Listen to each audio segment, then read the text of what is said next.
Ladies and gentlemen, the seatbelt sign is still on, so please remain in your seat with your seatbelt fastened until the signs have been switched off. We suggest that whenever seated you keep them fastened. Toilets are located at each end of the cabin and smoking is not permitted at any time. During the flight you go through the cabin bar EasyJet Bistro. Our fresh options available today are sandwiches filled with either Copa meat or Reyes cheese. We also have a large range of snacks and drinks. You will find all the details about our products in the magazine, which is located in the seat pocket in front of you. Please now sit back, relax and enjoy the flight, and if you can be of any further assistance, please do not hesitate to contact one of us. Thank you. Dames en heren, het seatbelt sign is nog aan. Wij verzoeken u in uw stoel te blijven en uw riem om te houden totdat het licht gedoofd is. Wij adviseren u de stoelriem om te houden terwijl u zit. Toiletten vindt u aan voor en achter in de cabine. We wijzen u erop dat roken niet is toegestaan. Tijdens de vlucht komen we bij u langs met onze bistro en boutique service. Informatie over onze producten vindt u in het tijdschrift in het opbergvakje voor u. Wij wensen u een plezierige vlucht. Als u nog wensen heeft, laat het ons weten. Damen und Herren, da das Anschnallzeichen noch leuchtet, möchten wir Sie bitten, noch angeschnallt zu bleiben, bis der Kapitän das Anschnallzeichen ausgeschaltet hat. Wir empfehlen Ihnen, während des Flugs angeschnallt zu bleiben. Die Toiletten befinden sich jeweils am Kabinenende. Das Rauchen ist zu keiner Zeit gestattet. Wir werden im Verlauf des Fluges mit den Bistro-Routine-Services durch die Kabine gehen. Nähere Informationen zu all unseren Produkten und Preisen können Sie dem Magazin entnehmen, das sich in der Sitztasche vor Ihnen befindet. Und nun lehnen Sie sich zurück, entspannen Sie sich und genießen Sie den Flug. Und genießen, wenn wir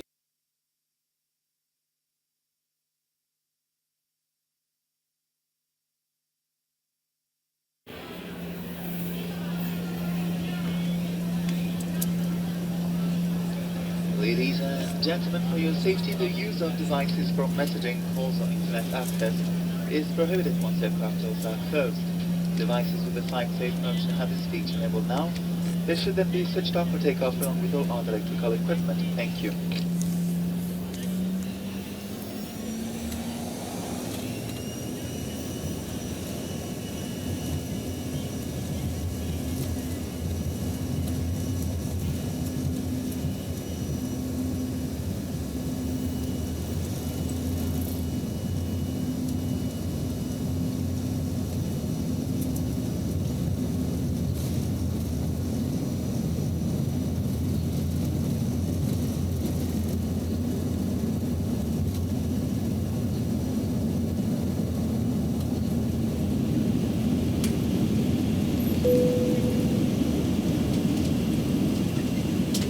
Ladies and gentlemen, the seatbelt sign is still on, so please remain in your seat with your seatbelt fastened until the signs have been switched off. We suggest that whenever seated you keep them fastened. Toilets are located at each end of the cabin and smoking is not permitted at any time. During the flight you go through the cabin bar EasyJet Bistro. Our fresh options available today are sandwiches filled with either Copa meat or Reyes cheese. We also have a large range of snacks and drinks. You will find all the details about our products in the magazine, which is located in the seat pocket in front of you. Please now sit back, relax and enjoy the flight, and if you can be of any further assistance, please do not hesitate to contact one of us. Thank you. Dames en heren, het seatbelt sign is nog aan. Wij verzoeken u in uw stoel te blijven en uw riem om te houden totdat het licht gedoofd is. Wij adviseren u de stoelriem om te houden terwijl u zit. Toiletten vindt u aan voor en achter in de cabine. We wijzen u erop dat roken niet is toegestaan. Tijdens de vlucht komen we bij u langs met onze bistro en boutique service. Informatie over onze producten vindt u in het tijdschrift in het opbergvakje voor u. Wij wensen u een plezierige vlucht. Als u nog wensen heeft, laat het ons weten. Damen und Herren, da das Anschnallzeichen noch leuchtet, möchten wir Sie bitten, noch angeschnallt zu bleiben, bis der Kapitän das Anschnallzeichen ausgeschaltet hat. Wir empfehlen Ihnen, während des Flugs angeschnallt zu bleiben. Die Toiletten befinden sich jeweils am Kabinenende. Das Rauchen ist zu keiner Zeit gestattet. Wir werden im Verlauf des Fluges mit den Bistro-Routine-Services durch die Kabine gehen. Nähere Informationen zu all unseren Produkten und Preisen können Sie die Magazine nehmen, das sich in der Sitztasche vor Ihnen befindet. Und nun lehnen Sie sich zurück, entspannen Sie sich und genießen Sie den Flug. Wenn wir Ihnen in irgendeiner Weise behilflich sein können, können Sie jederzeit eines unserer Crewmitglieder ansprechen.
Singing a song,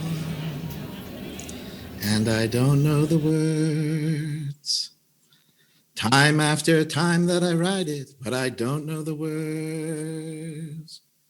And now we know that I'm singing off tune. But that's okay, 'cause I'm back and I'm coming through. And it goes on and on and on and on. And welcome to Super Week, my friends. It's Super Week again till the end. Dun, dun, dun. Welcome to Super Week. Welcome to Super Week. Screw the pandemic. And welcome to Super Week TV.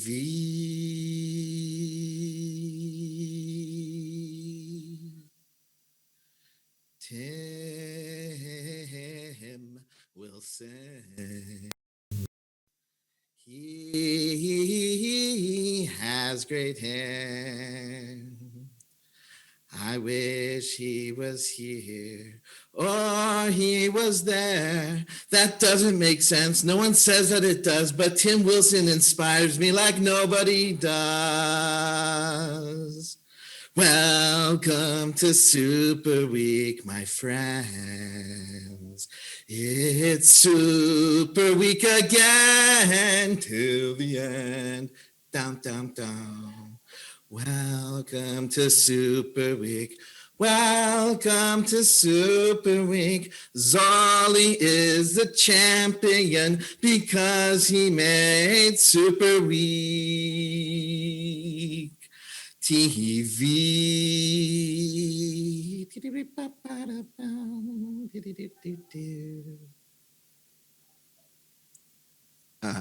Hello. Am I live? Is this live? Hello? Oh, is anybody here? Hi. Oh, I think I see Mariia. Hi, Mariia. I didn't see you there. Welcome to Super Week. Hi, Yehoshua. Oh, great. So this is Super Week TV. Okay, everyone. Hopefully, this pandemic will be over by next year, and everyone will come to Super Week 10 because we have to have a wonderful 10th anniversary of Super Week. But we can't miss Super Week, right? Like, this has been something that has been a part of my life for years and years. I think I was at Super Week number 2. I think I was at the second Super Week, and I even made it to Super Week Jamaica. So 2, 3, 4, 5, 6, 7, 8, 9, Jamaica and TV, right? So you're already at 10. So the thing, I just want to share like some opening words about, I guess, like what Super Week means for me. Like my friends who they're like, you're going to Super Week this year? Yeah. I was like, sorry, the airports are closed in our country. We can't enter and exit. So even though I wanted to go to Galyateto to be with Zoli and to record Super Week TV, I couldn't even do that. But my family has joined me on a number of occasions to Super Week, different children. Usually I would come with family and then a year off, and with family and a year off. And the thing about Super Week for me is that it's a chance for so many people in our industry to kind of be, together as family in a way that's very different than other sorts of conferences that I've gone to, right? It's if I have the voice of Zoli in the back of my head saying, it's about the industry. It's the industry. I'm doing this for the industry. It's an amazing thing that, just 10 years ago, it was always like, we need to do something different. And so I remember when I was first introduced to Zoli sent me this letter. He actually sent it to the wrong person. So he was like, hey, John, would you like to come speak at Super Week? And I'm like, I think you have the wrong guy. And he's like, oh, I'm so sorry. I meant you, Yehoshua. I was like, I think you have the wrong guy. He's like, is there a different Yehoshua?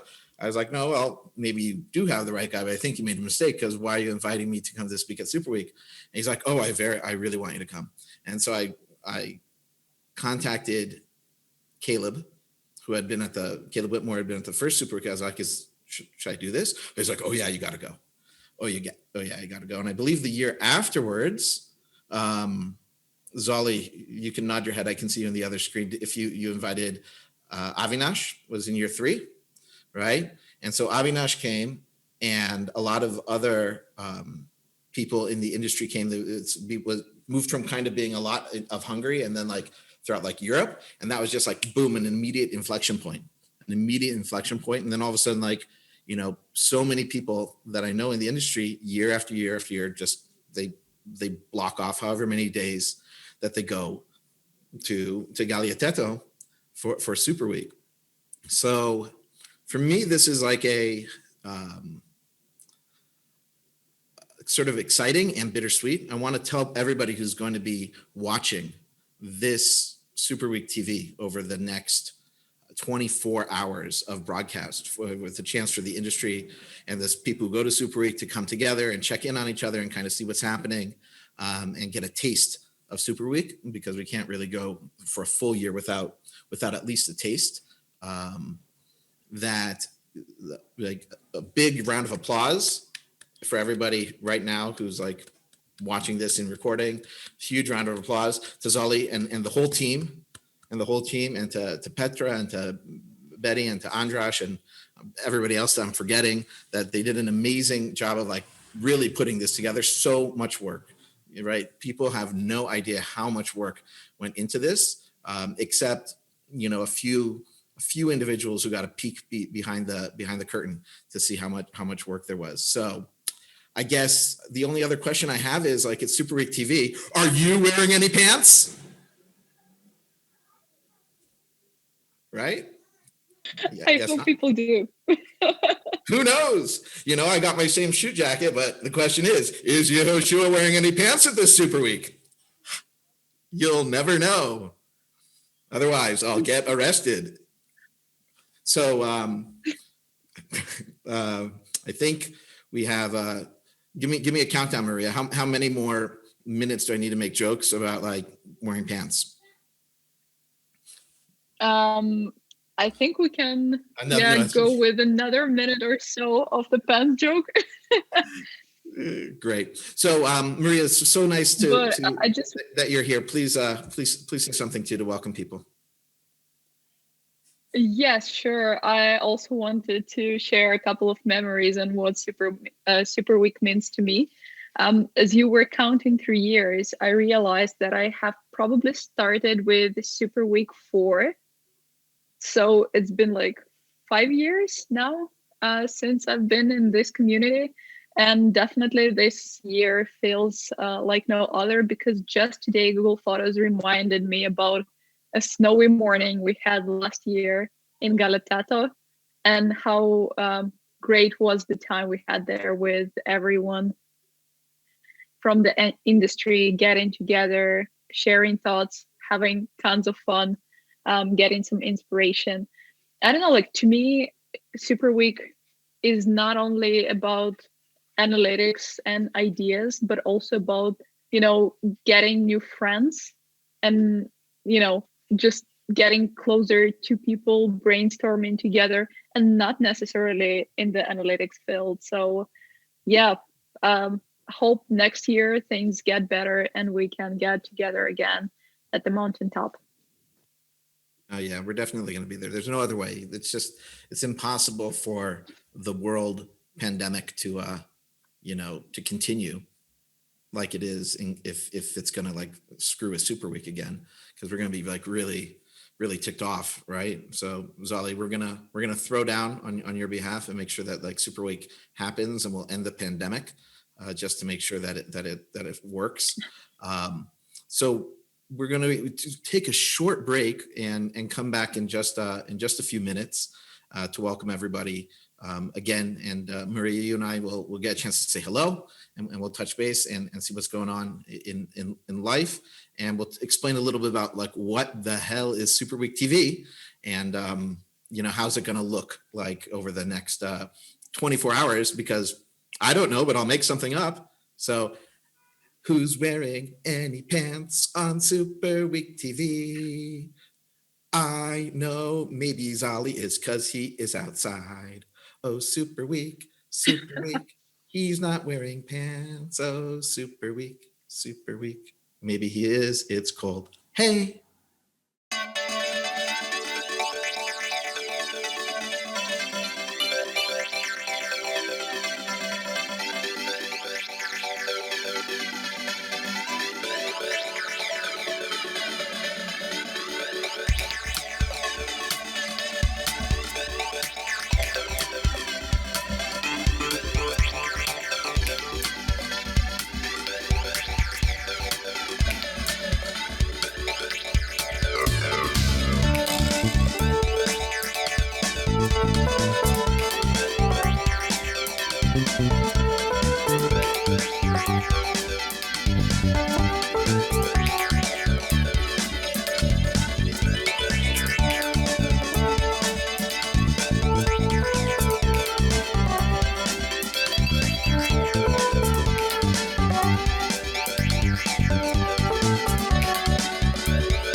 Oh, well, hello, and welcome back to Super Week TV.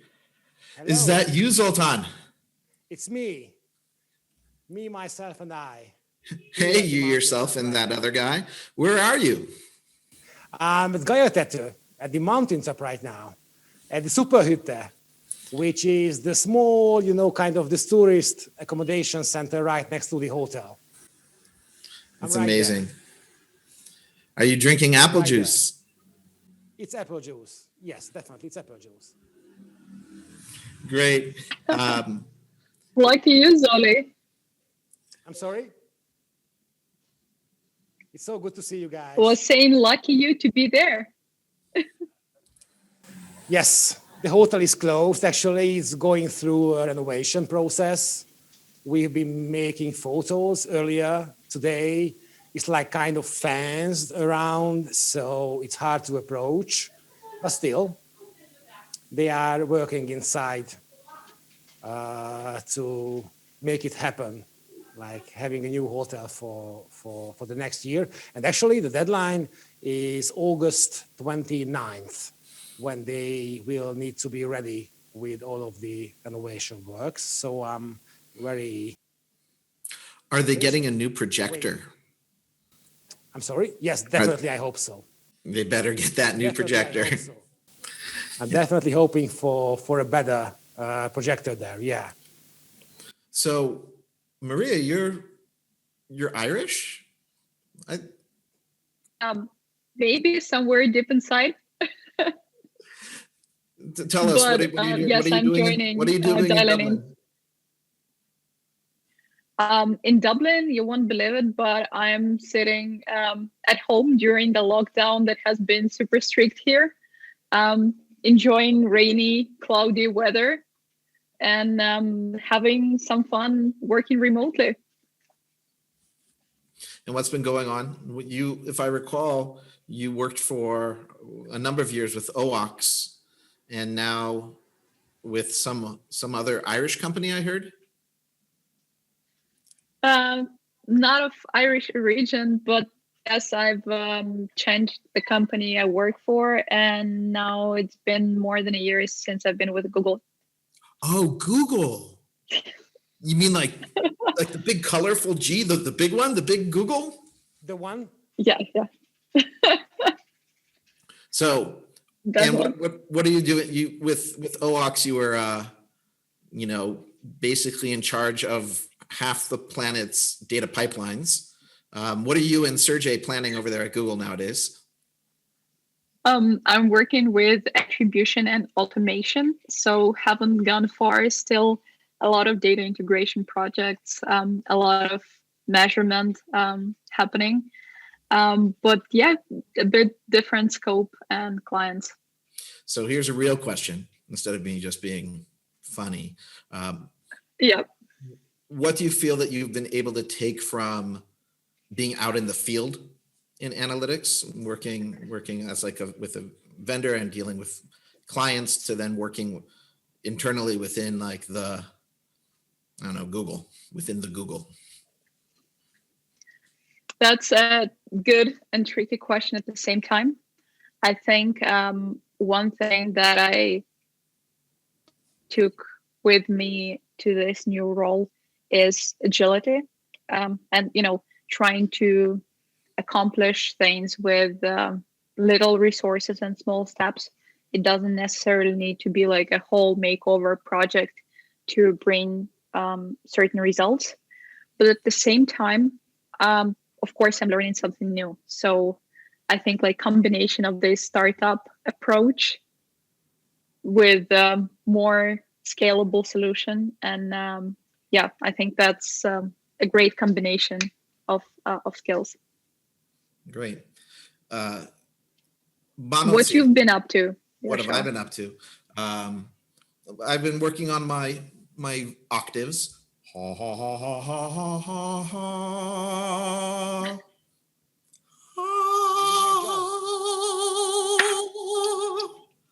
And working with some really amazing professionals in the analytics industry, with that everybody knows from Super Week, because we're usually there with the whole team, and we'll be seeing them live tomorrow with Jules and Timur and Alona and Christopher. So it's a great question, but I do want to ask Zoli a question before we run out of time on our segment. Can you pronounce it for me again, please? Egeshegere.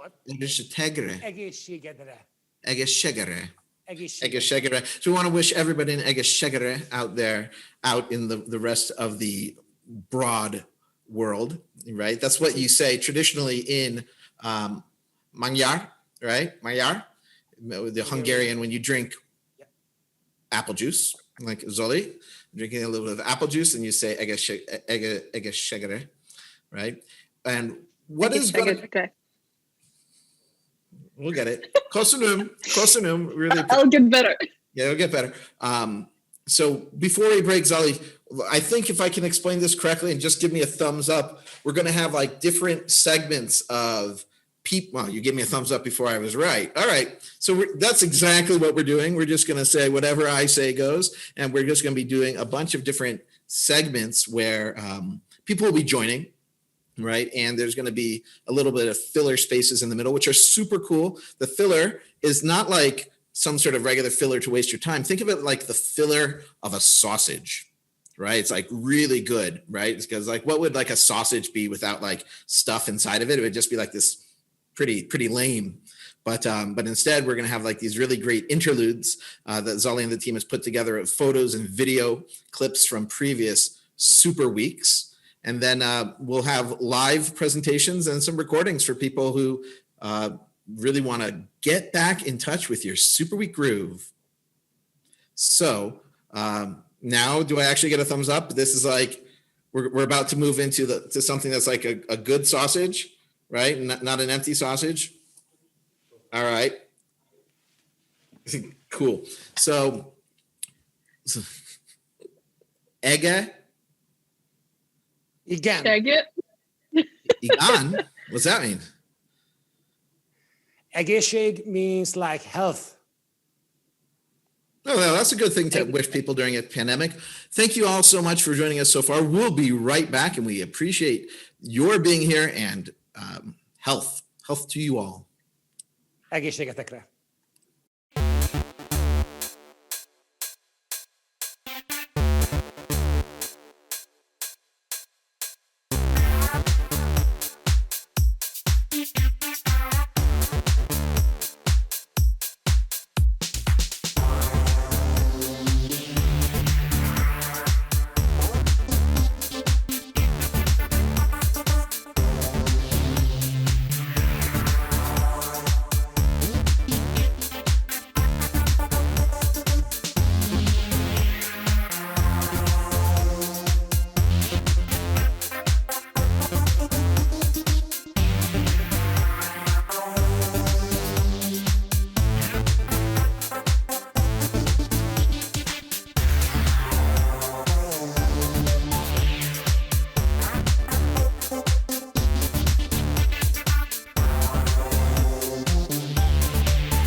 Okay, so hey Sune, great to be here. I hope they can hear me now, and I hope I get better signals from my mates. So a lot of people ask me why I decided to do this broadcast from a distillery. And for me, a good part of the Super Week story is the part about the social drinking, because every evening after the knowledge sharing is done, then you meet up with the peers and all the speakers in the bar, and then you actually continue the knowledge sharing and bonding and networking there. So for me, the most natural place to do a Super Week tribute would be in a bar, right? Or in this case, a distillery. So tell me about the distillery, because you are a special place. Thank you very much. Thank you for being here. It's wonderful. Thank you for things. Yes, Copenhagen Distillery is a distillery in Copenhagen. So the name is not very original, but if the camera would pan around, which it won't, you'd see a stage behind us here. And you'd actually see the full sound system and light system. And behind that, a massive window with the production behind it, because we make everything in-house. Also the content. So we do live concerts, we do company events, we do talks, we do broadcasting events, we do all sorts of weird stuff. But we also make, and of course we do that, we make spirits. Mainly whiskey. We're a whiskey distillery, and I poured your whiskey here. This I know. Yes, you've been waiting for that one for like 15 minutes. I think Henrik told me about this whiskey 10 years ago.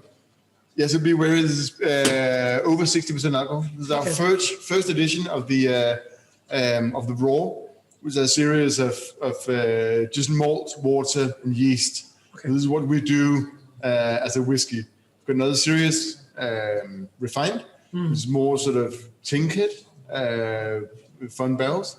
And then we've got the rare, which is like single casks, just really, really weird stuff, smelling and tasting like sausage and herring. And no, I'm joking, but it's wonderful. That's amazing. Okay. So and then, of course, we make a lot of gin on the side of that, which is quite interesting. And then we have a bar. I used to be a bartender. I'm maybe, and they don't know. I'm the R&D guy out here, so I'm head of research and development. So I make new recipes for mainly white spirits, and then Lasse, the master distiller, and we tinker, and then Henrik, the CEO and the founder. We sort of, in total, I think we're 15 in total here, without the design department. So it's quite a large company now, and it's grown massively. We are managing in this Corona time, but of course it's not as fun as it used to be. No. But it will be again. It's going to be amazing. Now, whiskey. Okay. So let's. So yes. Yeah. So this is what we do. This is our sort of signature whiskey. This style of it. So it's not as very smoky, but it's very potent, and it's bottled at 61% alcohol.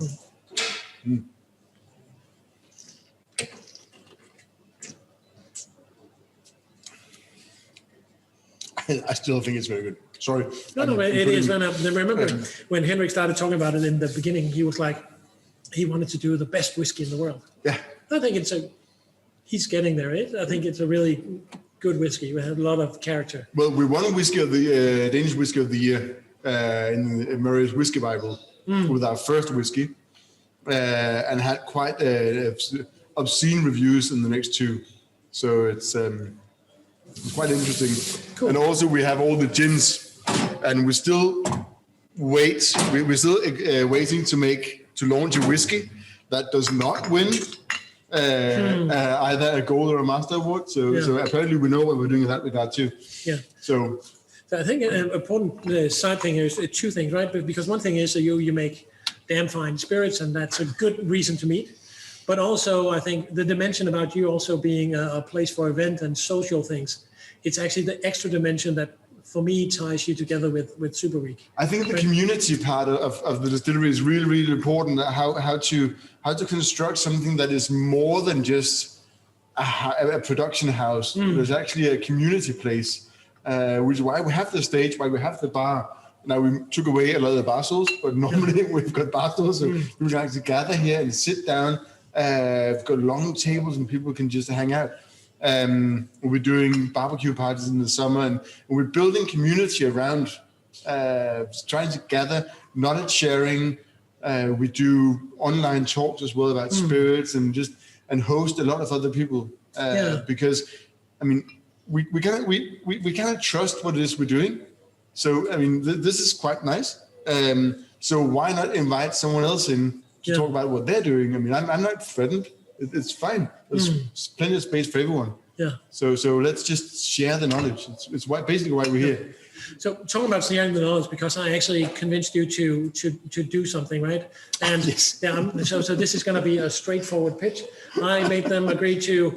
So if you sign up to the Copenhagen Distillery newsletter in the next 24 hours, you will actually enter a competition to win a bottle of this fine spirits. Our Master Award winning, Gold Medal Award, sorry, I forget which one wins what. Gold medal winning orange gin. Cool. So sign up to the newsletter. It's CopenhagenDistillery.com. CopenhagenDistillery.com. Yes. Sign up to the newsletter within the next 24 hours and you're in the competition. It's going to be amazing. Good.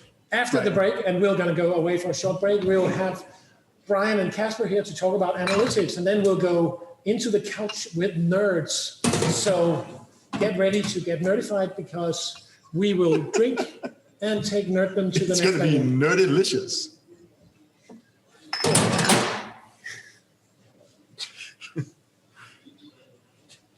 Guys, I will show you the everyday life activity of an analytics expert based on examples from my everyday life.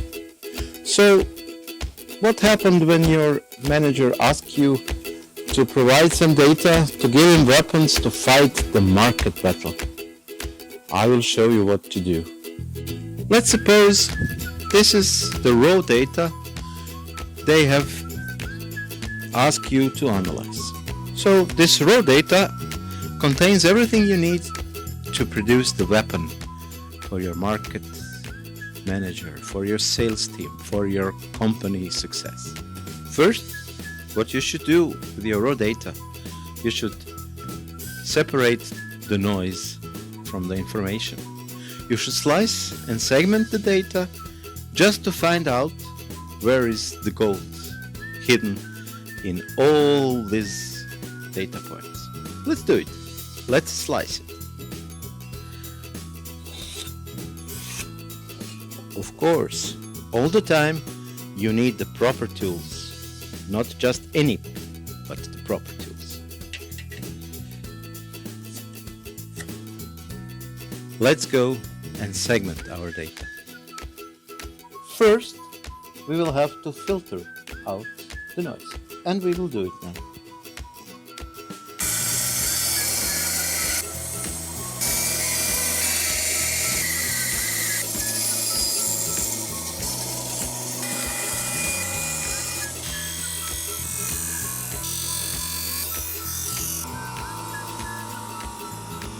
Now your marketing manager is ready to fight the battle with the competition. I will show you how my manager is fighting the competition in my neighborhood.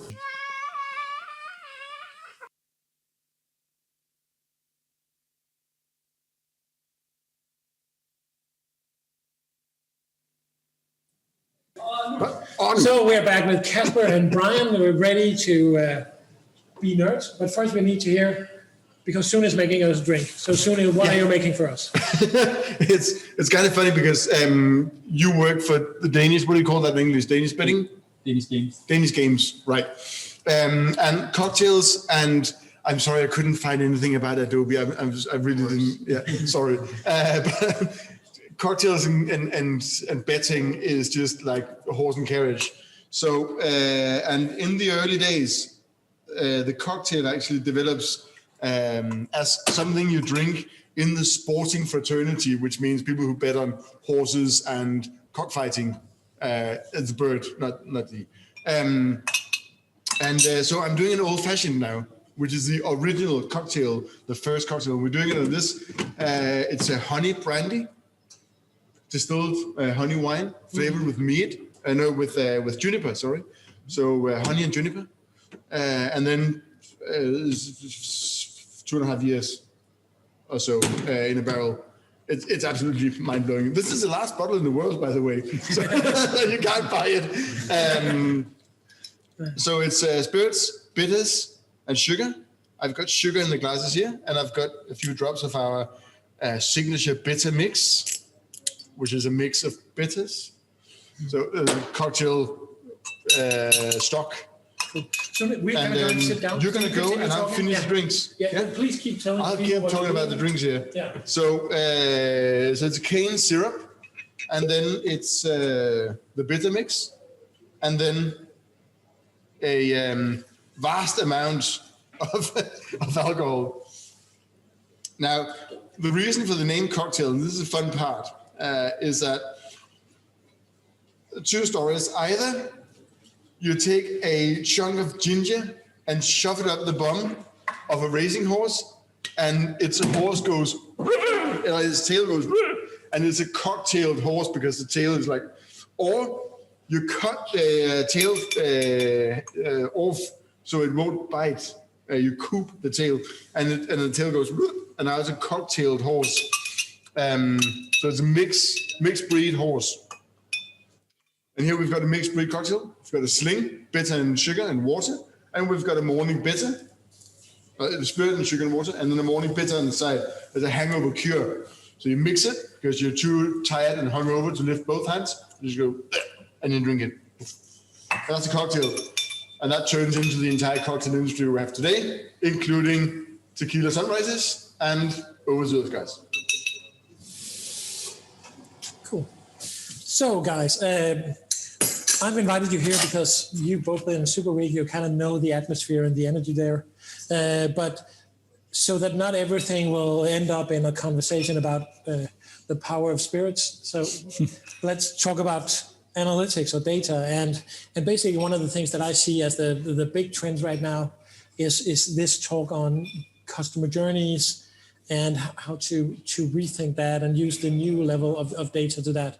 So Casper, you're from Danskspil. How are you thinking customer journeys into your way of thinking?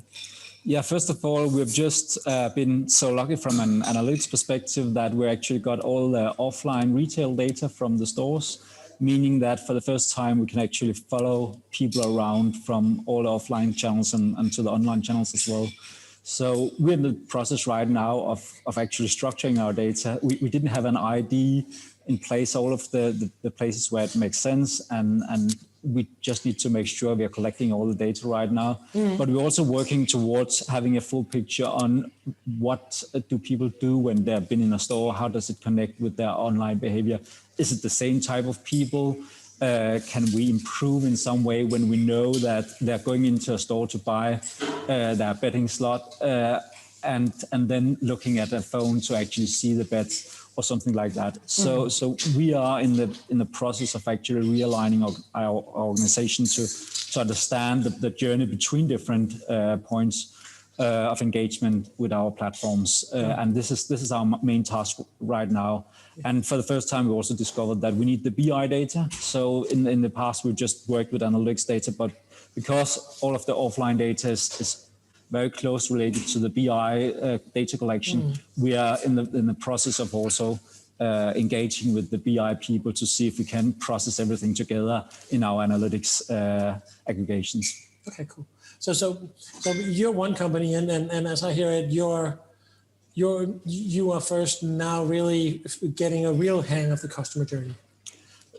Yes, I think so. Of course, we've analyzed it from a more qualitatively perspective, but this is the first time that we can quantitatively try to understand how do people actually engage with different points of different channels in our portfolio. So this is very interesting, and we're going to see how can we use that for improvement.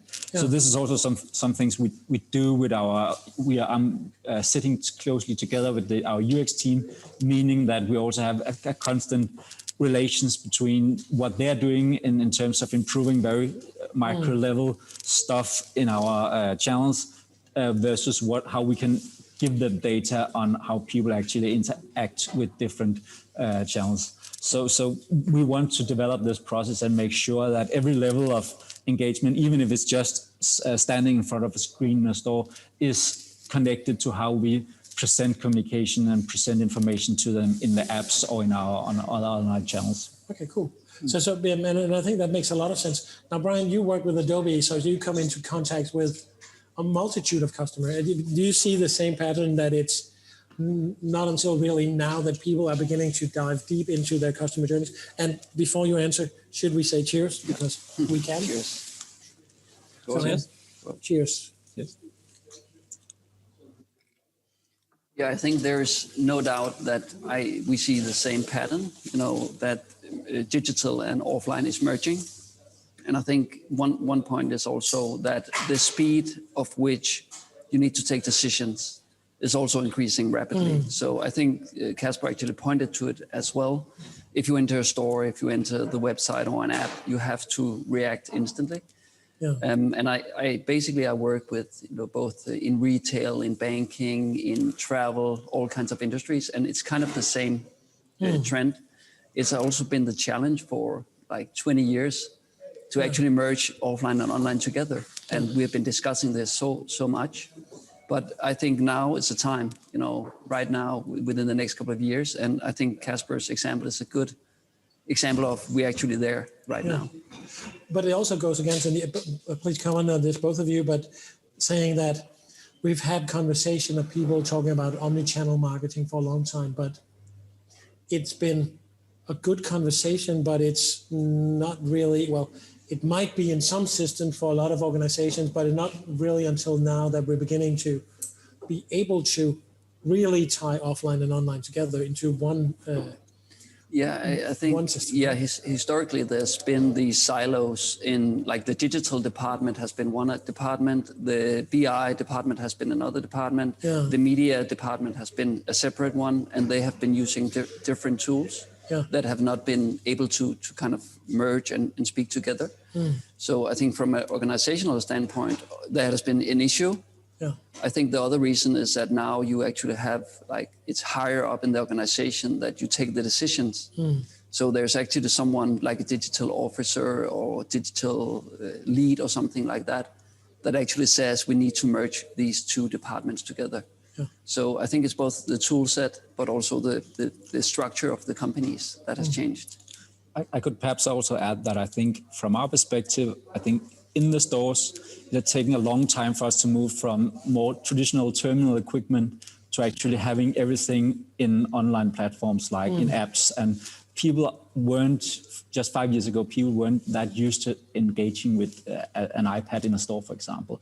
So it's, while we knew these things were going to come 10 years ago, the retail level wasn't ready for that kind of change. So, but now I think that most of our engagement with the customers are on iPads, for example, meaning that customers are slowly getting used to this is the way we interact with a company in a store. And only when that process is in place, we can actually begin to implement all the tracking points that we have usually into our iPads, which weren't possible in our old equipment in the retail level, on the retail level. Yeah, I definitely agree also that, like, the mobile device or the tablet has changed everything, because, people are willing, in most cases, if they get value back, they are willing to log in and create a profile. So the identity is also, the missing link that has been for a while. And now you can actually merge the identities together through the different devices. That's really interesting, because I spent last week, I talked to a Swedish company that is now, because one of my points has been, like, one of the entry barriers has been you either have to be really big or you have to have your own point of sale systems and that way around. But I talked to a Swedish company that is making loyalty cards, but it's based on your credit card. So they're not sending you a new card, they're not doing anything, they're just tying it to the credit card you already have. And that suddenly makes it much easier to build something for you. You don't have to add something to the equation. And I think that's kind of the potential where the technology is catching up for the full market. So you don't have to be a major player that has a loyalty base and a loyalty team and system to support this. Yeah, and I think it's a little bit back to the identity challenge, right? Exactly. Because you have the credit card, you have the loyalty number, you have your email address, you have your phone number. Yeah. And, you know, the ability to merge that together into one identity is definitely also key. Yeah. And at the same time, make it easy for the end user to do that, you know. Even like it can be like authenticated, or it could be like soft authentication, where you basically identify people by clicking, when they click an email, then you know it's the same device that you are kind of talking about. Yeah, I think this is one of the big challenges, because no one really had this kind of data before to a grand degree, meaning that we don't know what we need to do if we see someone looking at a bed on their phone and we see them showing up in a retail level 10 minutes later. Does that mean that we should show them the bed again, or should we assume that this is what they want and stuff like that? And I think what we're moving towards is a lot of A/B testing, or simply trying to figure out what does it mean, because we don't have that much qualitatively related data that can be used to understand how should we react if we can see some specific behavior on a phone and a later behavior on a retail level. So this is something we need to build up, and I don't think we can do it otherwise than simply just testing, trying different scenarios, see if they works, if they improve in conversion rates and so on. But it actually also moves the conversation to the next level, because a lot of the stuff we're talking about, it pushes the boundary in the other direction, because we are limited by legal, data ethics, right? How much should we track, and where does the limit go, and how open and specific should we be when it comes to the ethics? And I know you at Danish Gambling kind of have this some ethics as well, and I guess it goes for most customers these days, saying just because we can't track doesn't mean that we will track. Yeah, definitely. And our main perspective on that, I think, at least from our point of view, is that we want to convince the customers that they're getting better experiences. And I think that's the way forward for most people. And some specific companies may have problems because they will only see their users once, and they have a problem. We have a big advantage in that regard, in that most of our customers, they know the brand, they have an engagement which lasts decades as well with us. So we have a long time to convince them. But of course, we need to do it properly, and we need to do it right. But we have a long time convincing them this is what you get out of actually giving your data to us. You're getting better products. You're getting more customized products, and so on. So from our perspective, it's not that difficult, I think, to convince them. Our biggest challenge right now is that we have a lot of older users, meaning that they will probably be they have more difficulties understanding what the advantages are and what it means that you get custom products and so on. But still, I think we're in a privileged position in that regard, in the sense that people are not afraid of our brands. They're trusting our brands already. But I think other brands which have much less kind of customer relations, they will have a much bigger issue in that sense. But it also goes back to kind of saying, you mentioned it, and it's really important, because data ethics and trust, because saying you are a well-established brand with a long history and a high level of trust. Brian, with your customers, can they expect the same level of trust from their customers? Yeah, I think there's no doubt that it's it's the value exchange that Casper is also talking about, like that end consumers are providing information and they expect to get something back in value or in customer experience. And I think also there is also the big trend that it's about, of course, you have to control your own data. And we see that, like, due to experiences with Facebook or other platforms, that, consumers are much more confident, or they have more knowledge about what they want to share and what they want to give to a specific brand. And of course, that's why brands become important. Yeah. Because you are not going to provide information if you don't trust a brand. No, right. So I definitely see the same trend, and I also agree with Casper that in some industries it's easier, in like banking, finance, maybe if you have a loyalty program, it's easier. If you don't have that relationship, it's difficult. And then it's also a matter of like combining the unknown profile with the known profile. And I actually like the concept of progressive profile, that you start with a little bit of data and then you build upon that and then you provide value back and then you can get more data and provide more value back. So we see a lot of the same thing. This is kind of the intersection between traditional digital analytics and CRM, in the sense that you move from people from being unknown to known to well-known to part of the family, basically. Right? And just having the transition from unknown to known, that is kind of not good enough, right? Just because I have your email address, it doesn't mean I know you, right? Exactly. So having this and having a history and knowing some level of preferences can also mean that I can be much more personal in my communication.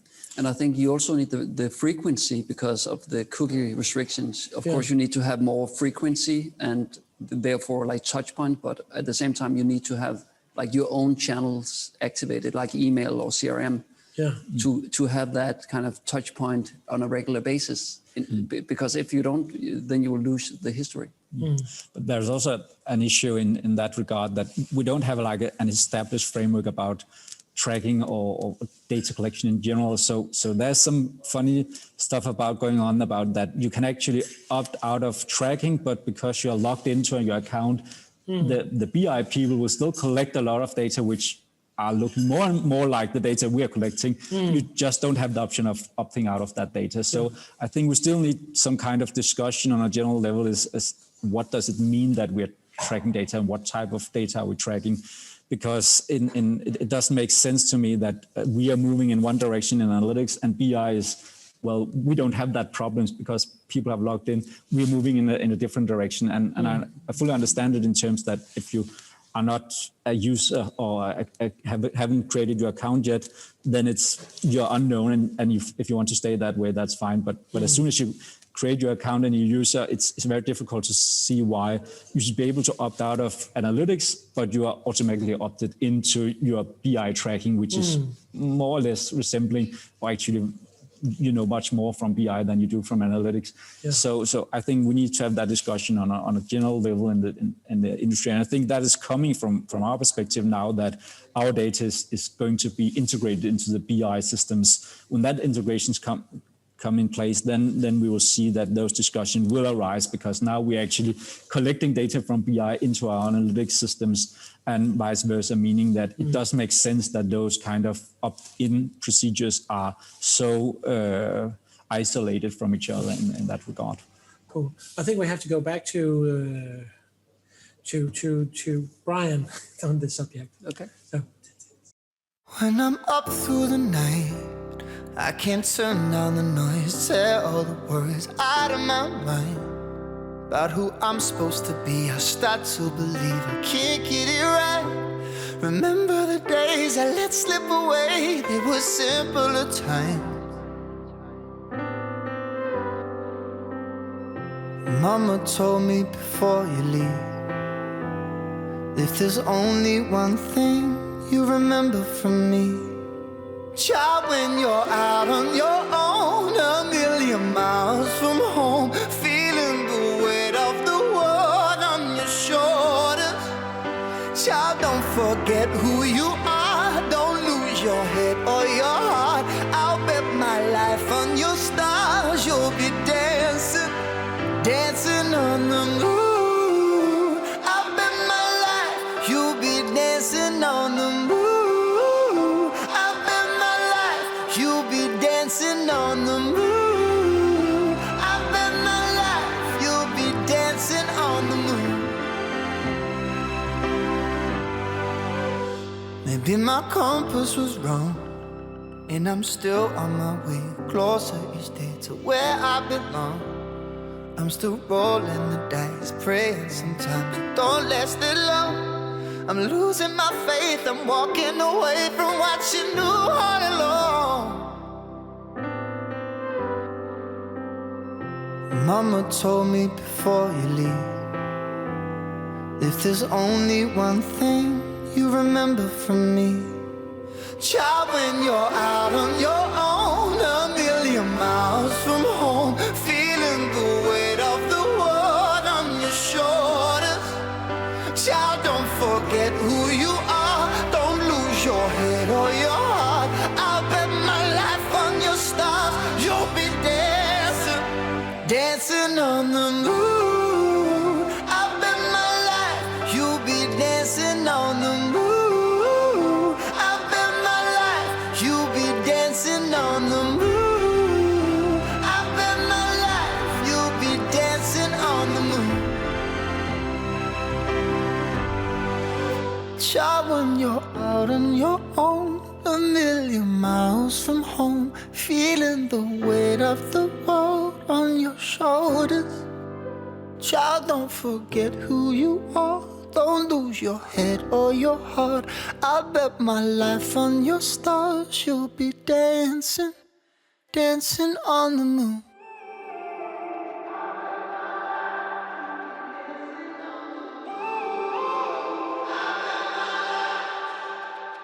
When I'm up through the night, I can't turn down the noise. Say all the words out of my mind about who I'm supposed to be. I start to believe I can't get it right. Remember the days I let slip away. They were simpler times. Mama told me before you leave, if there's only one thing you remember from me, child, when you're out on your own, a million miles from home, feeling the weight of the world on your shoulders.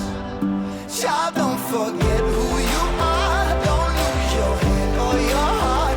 I'll bet my life on your stars. You'll be dancing, dancing on the moon. I bet my life you'll be dancing on the moon. I bet my life you'll be dancing on the moon. I bet my life you'll be dancing on the moon. Dancing on the moon.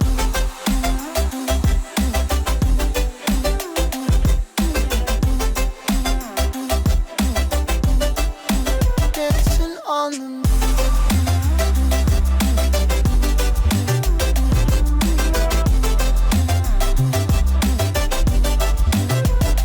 Maybe my compass was wrong, and I'm still on my way closer each day to where I belong. I'm still rolling the dice, praying sometimes it don't last it long. I'm losing my faith, I'm walking away from what you knew all along. Mama told me before you leave, if there's only one thing you remember from me, child, when you're out on your own, a million miles from home, feeling the weight of the world on your shoulders. Child, don't forget who you are. Don't lose your head or your heart. I bet my life on your stars. You'll be dancing, dancing on the moon. I bet my life you'll be dancing on the moon. I bet my life you'll be dancing on the moon. I bet my life you'll be dancing on the moon. Dancing on the moon.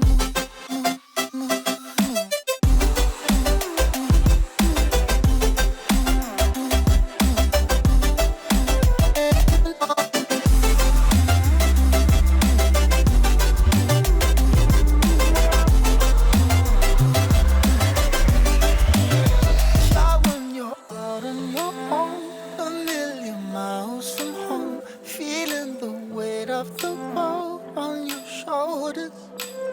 Child, don't forget who you are. Don't lose your head or your heart. I bet my life on your stars. You'll be dancing, dancing on the moon.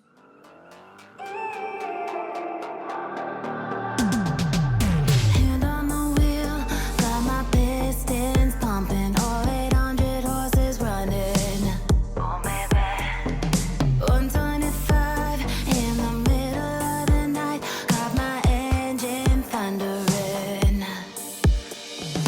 Dream machine, racing queen, I'll take you wherever you wanna go. Let's go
So we're back, and this time I'm here with Astrid Illum from DFDS. She is one of the Super Week rock stars as well. I know she has dazzled the audience there. And sooner you're going to make a cocktail for me and Astrid as well. Yeah, so what are you going to do? I haven't met Astrid before, but you told me she worked for DFDS, and I was like, that's a boat. That's amazing. Because cocktails and seafaring is... A long time ago, they made something called a gimlet, and it's made for the British Navy. And it's basically an excuse to drink lime juice and gin. Because lime juice, you need that to counter scurvy, and gin, you need that because you need that. So we remade the gimlet into a pimlet, because the gimlet is made with a lime cordial, and the pimlet is made with a pear cordial that I made with pears from the master distiller Lasse's pear tree. I raided that in the late summer. His wife doesn't know, so don't tell anyone. Did you put something sour in it as well? Lime juice right there. Okay. So a bit of lime juice, and then this one is made with a bit of tartaric acid as well. Okay. I'm going to make this cocktail. I was just about to say, I'm going to make this cocktail. You're going to sit down. I'll be right down with it. Okay. Perfect. Thank you. Tell the people what you're doing. Yes. So they're going to put on mics here. I'm adding this pear cordial. It's pear juice, sugar, tartaric acid, and then we're going to add the lime juice, which I did, and then we're going to add the bay leaf gin, which is one of our gins. We've got 3. This is one of them. It's a bit more sort of herbaceous, and it's we're going to add a lot of that one. We're going to add some more, and a bit more. There we are. I think that's going to be good. We're going to go over to that camera over there. I'll be down with the drinks. Cool. Astrid, good to be back here and good to see you again. Likewise. Yeah. So the last time we saw each other was at Super Week, I guess, last year. I think it was, yeah. Yeah. So I hope you had an interesting year and you have experienced some positive changes and not just all tough stuff. Well, I must say this year has been quite an amazing year, both on personal and professional scale, because I've been both, sold a house, bought a house, moved twice, and then the whole COVID-19 situation, and then a total reorganization of our technology department. Yeah. So total reshuffling of all the product teams and a new title for me. Yeah. So now including customer experience and marketing technology. And I think this is interesting because I have used you before as a speaker because you at DFDS has actually been very sophisticated in your setup. So now when you're reshuffling things, what are the new things you're bringing into the equation to kind of change your game? Because compared to a lot of other players in the market, as I see them, you would be one of the leaders. Thank you. Oh, you're welcome. Well. I think one of the big things that are coming up for us this next year is that we're going to go with a CDP. Mm-hmm. So we're going to go that route. And I think we're well prepared for it because we've been working to ensure that our digital analytics setup supports that kind of system. Mm-hmm. And that the way that we think about the different departments that we cover in our business is beginning to cohere into like a unified way of thinking. Yeah. And I think that's one of the important things, at least from the point of view where I'm standing now, that is important for a CDP. Yeah. And in a year's time, I might have a totally different perspective. So for the innocent audience that sits here and being dazzled, CDP... A customer data platform. Yeah, exactly. So just bringing everybody up to speed. Yeah. But I think it's interesting because it's actually one of the things that I've seen over the last couple of years that people are kind of unifying their data around the CDP. Yeah. And it's the same process that you're going through right now. Yes, but I don't think of the unification as the key step that we're taking. At least that's not what I'm going to try to do. No. Let's see if I get to do it. But my key stake is actually to move towards the idea that the things we include in the CDP are things that we're going to activate. Yeah. So I want to drive the implementation as a use case-led implementation. Mm-hmm. And I want to challenge all the business stakeholders to come to me with actual use cases, not just hypothetical ones. Yeah. the whole boil the ocean idea. Yeah. So even though, of course, I can dream up very sophisticated ways to activate across all the different systems we're covering, and I definitely want to do that in the future.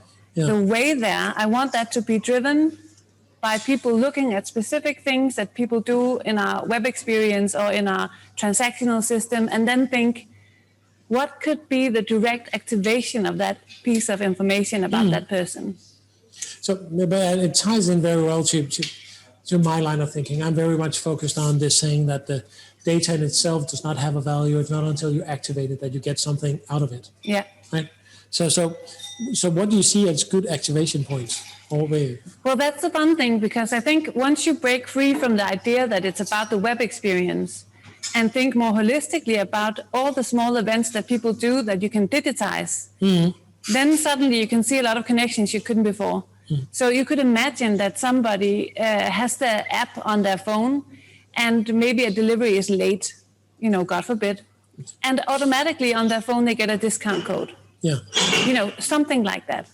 So tying together the delivery of messages and business processes, because even if we have customer care, support, all of those things, they're not necessarily listening at the granular level and acting immediately. Yeah. And those things you can tie to being outside of office hours. And that, I think, is a huge promise, because people have issues and they have needs outside of office hours, and we can react to their needs as they have them.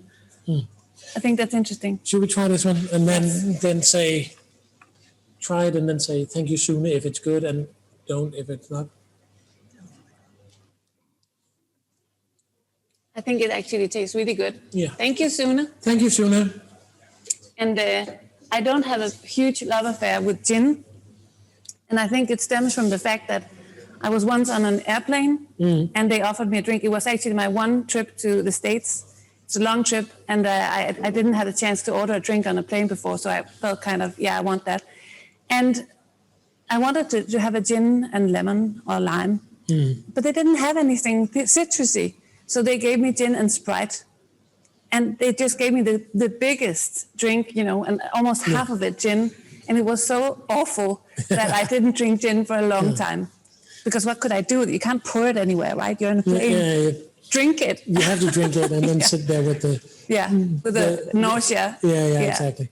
So going back to the customer experience, because it's actually something that has been a frustration of mine this year, and that is both. My part of my background has been in usability, and I get really annoyed with people, and this is, you can maybe relate to this, saying when somebody writes me saying, "Yeah, you had a bad experience, but hey, we're going to give you your money back." Yeah. Point. Yeah. Nothing else. And it's like, that's not customer experience. That is just complying to the law. Of course, if you're not going to deliver my product, you have to give my money back. The customer experience is going above that. Yes. It's about thinking to the next level. Yeah. And I think that some of the things that we can do as companies providing products is actually taking care of the relationship between systems that people don't want to take care of themselves. And I saw an example of it not that long ago, where a brand, they caught me on Facebook, and I enrolled in whatever it was through a webinar I participated in.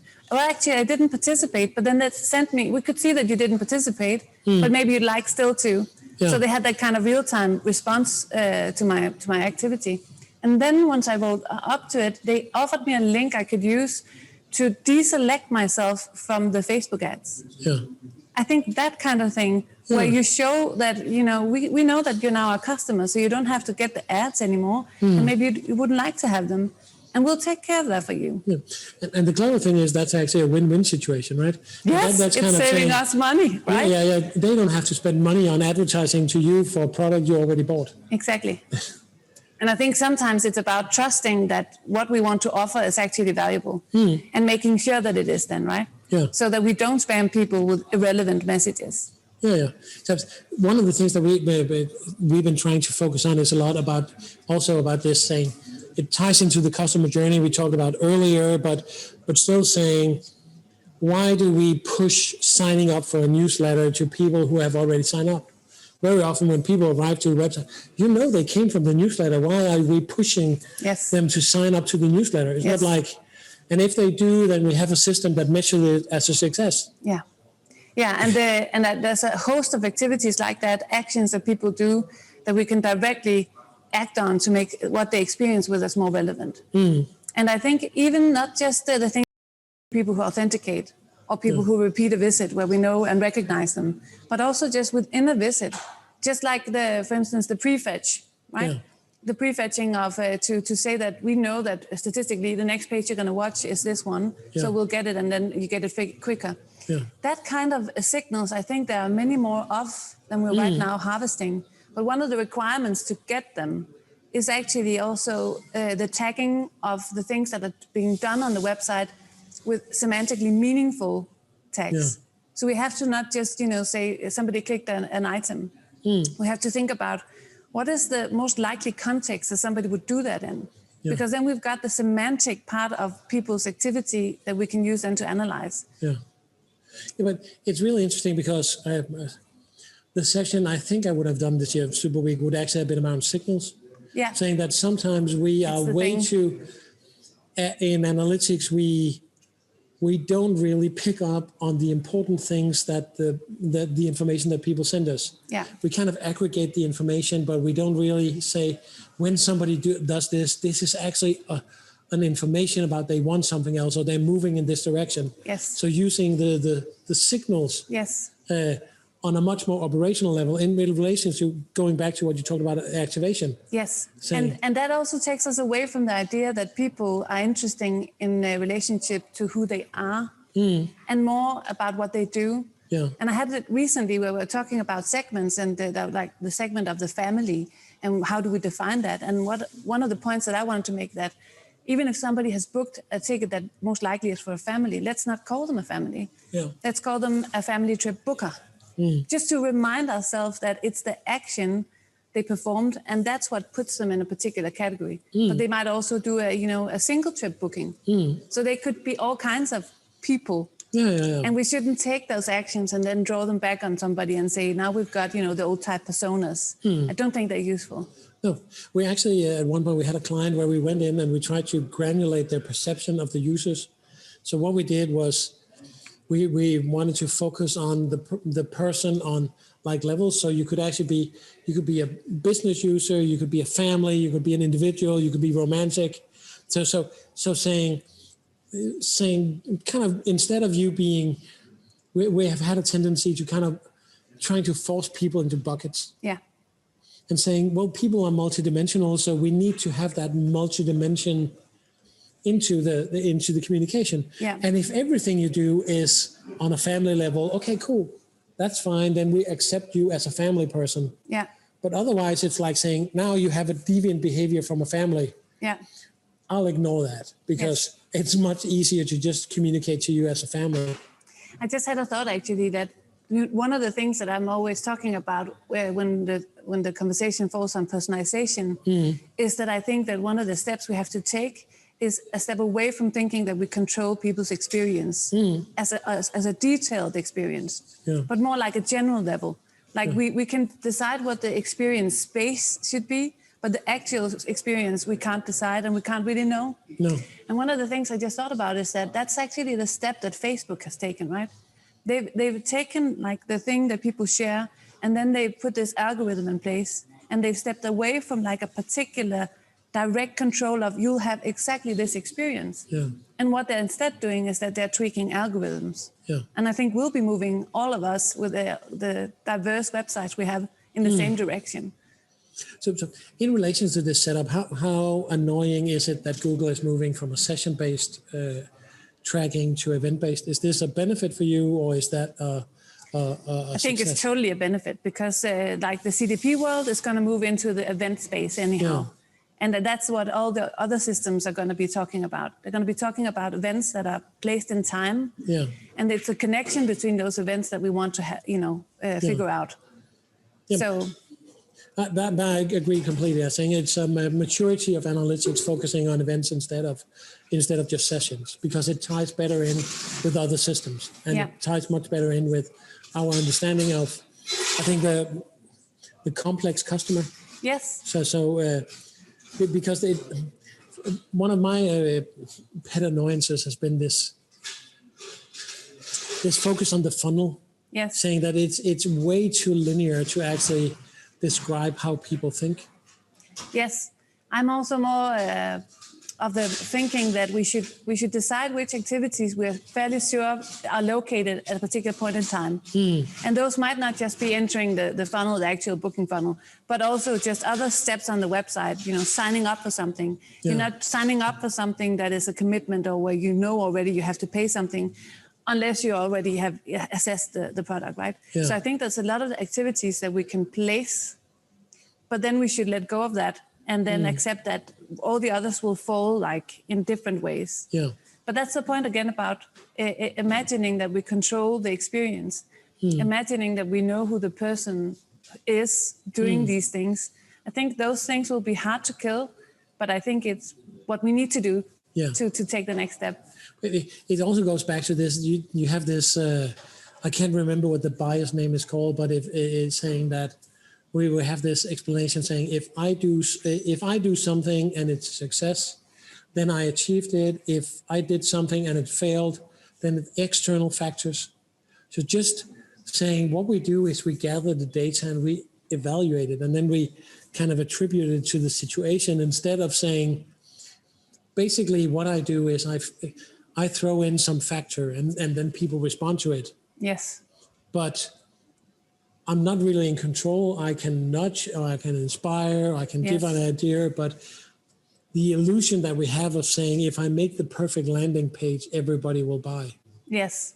That is an illusion. But on the other hand, I think that we also sometimes end up catering to more UX and usability perspective, where we imagine the other thing. We imagine that the person arriving is somebody with a set needs, that they can define, or even that we can define, or that we can query them about. And I don't think they're like that necessarily. No. I don't think that I'm like that when I'm on a website. I think that it's a very fluid thing. So, and I think it's very much determined also by what I'm met with. So I think sometimes what we decide to put on the shelves of the boutique determines what people will do. Yeah. And the UX sometimes loses that perspective. Yeah. So, and I kind of see it that we because and that's kind of because we're sales driven and we're being measured on the success in relation to the sales very often, right? Yeah. Then we kind of disrupt this way of thinking and saying that we want to meet the people and we throw people in too far into the sales process. So because you click a banner saying, okay, hey, here's a banner for, I want to set my logistic to France. So I click this banner and suddenly it's like, boom, you already ordered and now our truck is coming. Yeah. It's like, whoa. Yes. That we try to force people way too far into their process because that is our criteria of success and it's not necessarily their criteria of success. Yeah. Yeah, I totally understand what you mean. I think also that we'll begin to divide people in people who are closely affiliated with us and people who are less closely. Yeah. And that we'll have that kind of vanilla experience that everybody gets, and then this special relevant experience that the people who cater to or like feel affiliated to the brand want to have. Yeah. And I think the people closest affiliated to the brand will be the ones also delivering a lot of semantically rich data about the preferences around the product. Whereas the people who are less affiliated will perhaps just deliver like a very thumbs up, thumbs down kind of input, right? Landing pages and visual things and stuff like that. Yeah. But the actual product and how it's offered, I think it's the people who are close to us who will begin to define that. Yeah, and I think it's kind of important saying that because we sometimes forget that when we look this much at data, saying this is about people, right? So having this elevation and lifting everything up and saying this. Yes, but now we're contradicting ourselves, right? Yeah. Because on one hand, it's not people, it's signals. Yeah. That's what we have, right? Yeah, We've but just got like from people. cohorts of signals. And then we have to imagine sometimes people. But I think it's very important that we separate the two. And it's a dangerous game to think about people. Yeah, cool. So We're closing to the end of the session. So do you have anything that you feel like as a loop, ending things up and except saying thanks for tuning for a good drink? Well, yes, thank you for that good drink. And I'll be excited in a year's time to see what happens with the whole CDP. Yeah, cool. Thank you. Back to Yehoshua.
Thank you.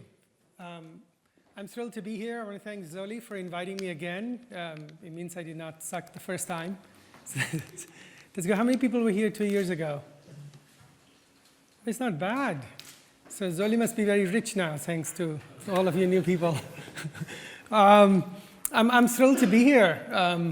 Last time, I think the weather was worse than this, so that's a good sign. This is very far away, and so I want to thank you all for taking the time and making the effort to come all the way to such a remote place in the world and be a part of the day. I want to.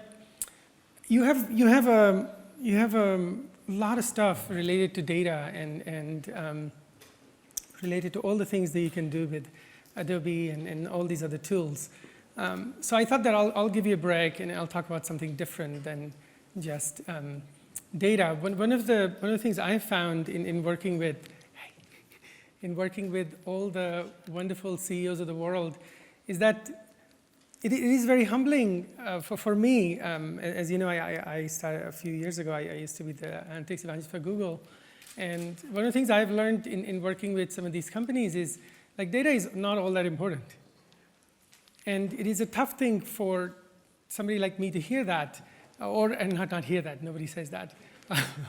But for me to realize that, because everything that I do and everything that I solve for is actually data and more data and try and figure out how to do things with data. And so what I want to anchor my talk today on is trying to give purpose to data. And that's sort of the overall umbrella. And I'm very excited about the data that we do have access to. I'll start by giving you two quick things from the last time I was here. So here's the first one. I shared this graph. Oh, it's terrible. We should close the lights. But anyway, I had shared how people spend time in the world, and there's a different, the y-axis changes depending on where you are in the world, but generally, sort of in 2010, this is how people consume content. And so you can see TV, radio, print, magazine, and digital. And when I was last here, I had shared how the numbers look like for that year. For this year that just went by, this is kind of what it looks like. So you can see, TV's a bit, magazines are going to go away. Radio is surprisingly holding steady. So clearly people like radio. But what is amazing is sort of digital is doing so much better. And the reason that red line is so important to us is because anything that touches digital throws off a ton of data that we can use. But what is interesting for me, I'm less surprised now that people spend most amount of time on digital. That's hardly news. What is interesting is what people do there. And so this distribution is more interesting. This is how people access data online, mobile, desktop, laptops. And this is how people access data at the end of 2015. And so you can see that the only reason that digital finally beats TV is basically the little thing you're holding in your hand. What is particularly surprising, though, is this bar in the middle. That's video. People watch an hour of video on their phones every single day. And that is crazy, because on this thing, I can't even figure out if it's a man or a woman in a video. Yet we spend an hour on it. And so a lot of my personal work in the last couple of years, or the last year or so, is focused on this little thing. To try and figure out how to make sense of this. So a lot of my time in terms of data is spent in trying to figure out how to be really, really great at cross-device, or really, really great at mobile app analytics, or trying to figure out how to understand video a lot more than we do today. And it's a really fun thing to do, because we all grow up with web pages and time on page and stupid bounce rate and all these things. And it's nice to do something new and intriguing. But this poses a whole host of opportunities for companies and a whole bunch of challenges for us to deal with, and almost all of it exciting. People who are scared of these things, they won't be around very long, so you don't have to worry about them, but it's very, very exciting. Here's the second one. You remember, those of you, the handful of people who raised hands, remember this slide. So I shared how we spend so much time in our lives trying to figure out, how to put a tag manager on the website. Like, yay, tag manager. You should use a tag manager. If you don't, just leave this conference right now. Just go home. Anyway, so you do that, and they're like, they're tagging, sexy. And then you do something like, hey, data. And you just do some reporting, and it's really fun and sexy. And then you realize everything you tagged is wrong, so you go back and do it again. It's really fun. And then, of course, you do more reporting and then dashboards, and because you go to some conference like this one, and you learn a lot of tips, and you implement all those great tips, and do dashboards. And then I bet you, like, the next 2-3 years, you will spend on automating everything. It is very important to understand you cannot automate insights. It's very important to understand. All you can automate is data puking. You cannot automate insight, which is tough. You'll learn it after 3-4 years. It's okay, I did, right? It's a normal journey of human beings. And then you realize, fuck, I went to another conference. Now I have to do all this other stuff, universal analytics, yay. And whatever the Adobe version of it is, right? Anyway, and then of course you do more reporting and more dashboards, and at some point you realize all this means that you can go to Super Week and you will learn how to do analysis, and this is really great, and you'll go back and start finally doing some really cool things and be like a ninja. I used this term analysis ninja a few years ago instead of reporting. They say it's reporting monkeys. I think monkeys is insulting, so just call it squirrels, So, same thing though. Anyway, and then at some point you realize, this is if you will, the maturity of your personal maturity, not your company, that you realize that at the end of the day, what really matters is trying to figure out how all this ties to Funny, so, oh, hi, Jen. Hello. Hey, Daniel. I have to come all the way here. Hi, Stefan. Gang of smart people. Anyway, so you realize the thing that matters is business and strategy and things like that, and you spend time figuring out how to tie everything you do to that. Now, the reason I built this stack is because I see this as like personal journeys that people take. And what's important to realize is that at the end of your all this activity, what is it that you add to your company? I think that we don't do the right side as much. So what I had shared 2 years ago is, so when you're done with the world's greatest Google Tag Manager and Adobe Tag Manager implementation in the world, you have added zero value to your company. Like you have the world's greatest Tag Manager implementation, you haven't added any value yet. Because it by itself doesn't deliver much value.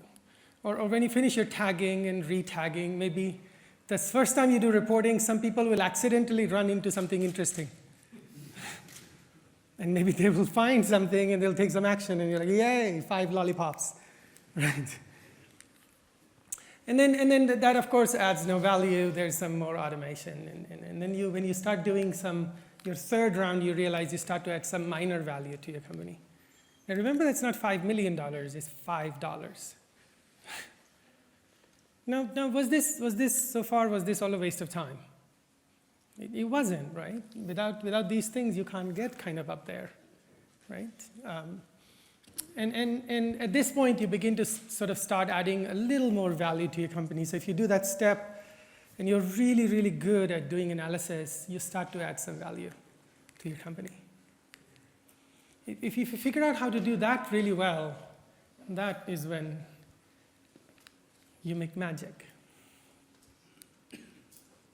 It's very important to understand, right, that all of this is not a waste of time. It is a precursor.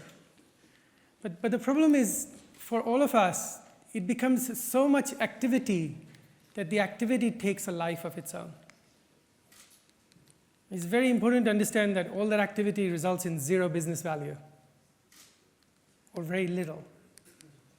When we say like people don't let us hire more people or don't let us implement the world's best IBM analytics implementation, it's important to understand that they don't do that because you haven't reached that step yet. You're still stuck here.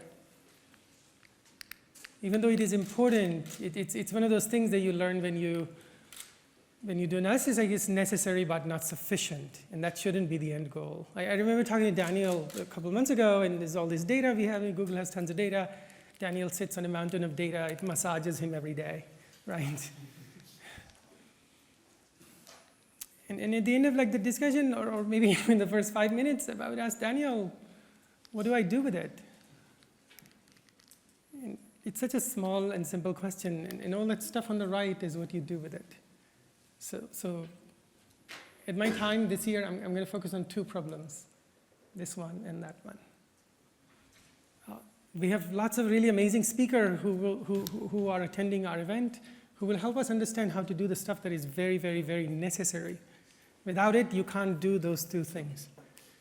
And I found that the problem that we face is the way I frame it is the first step and the last mile problem.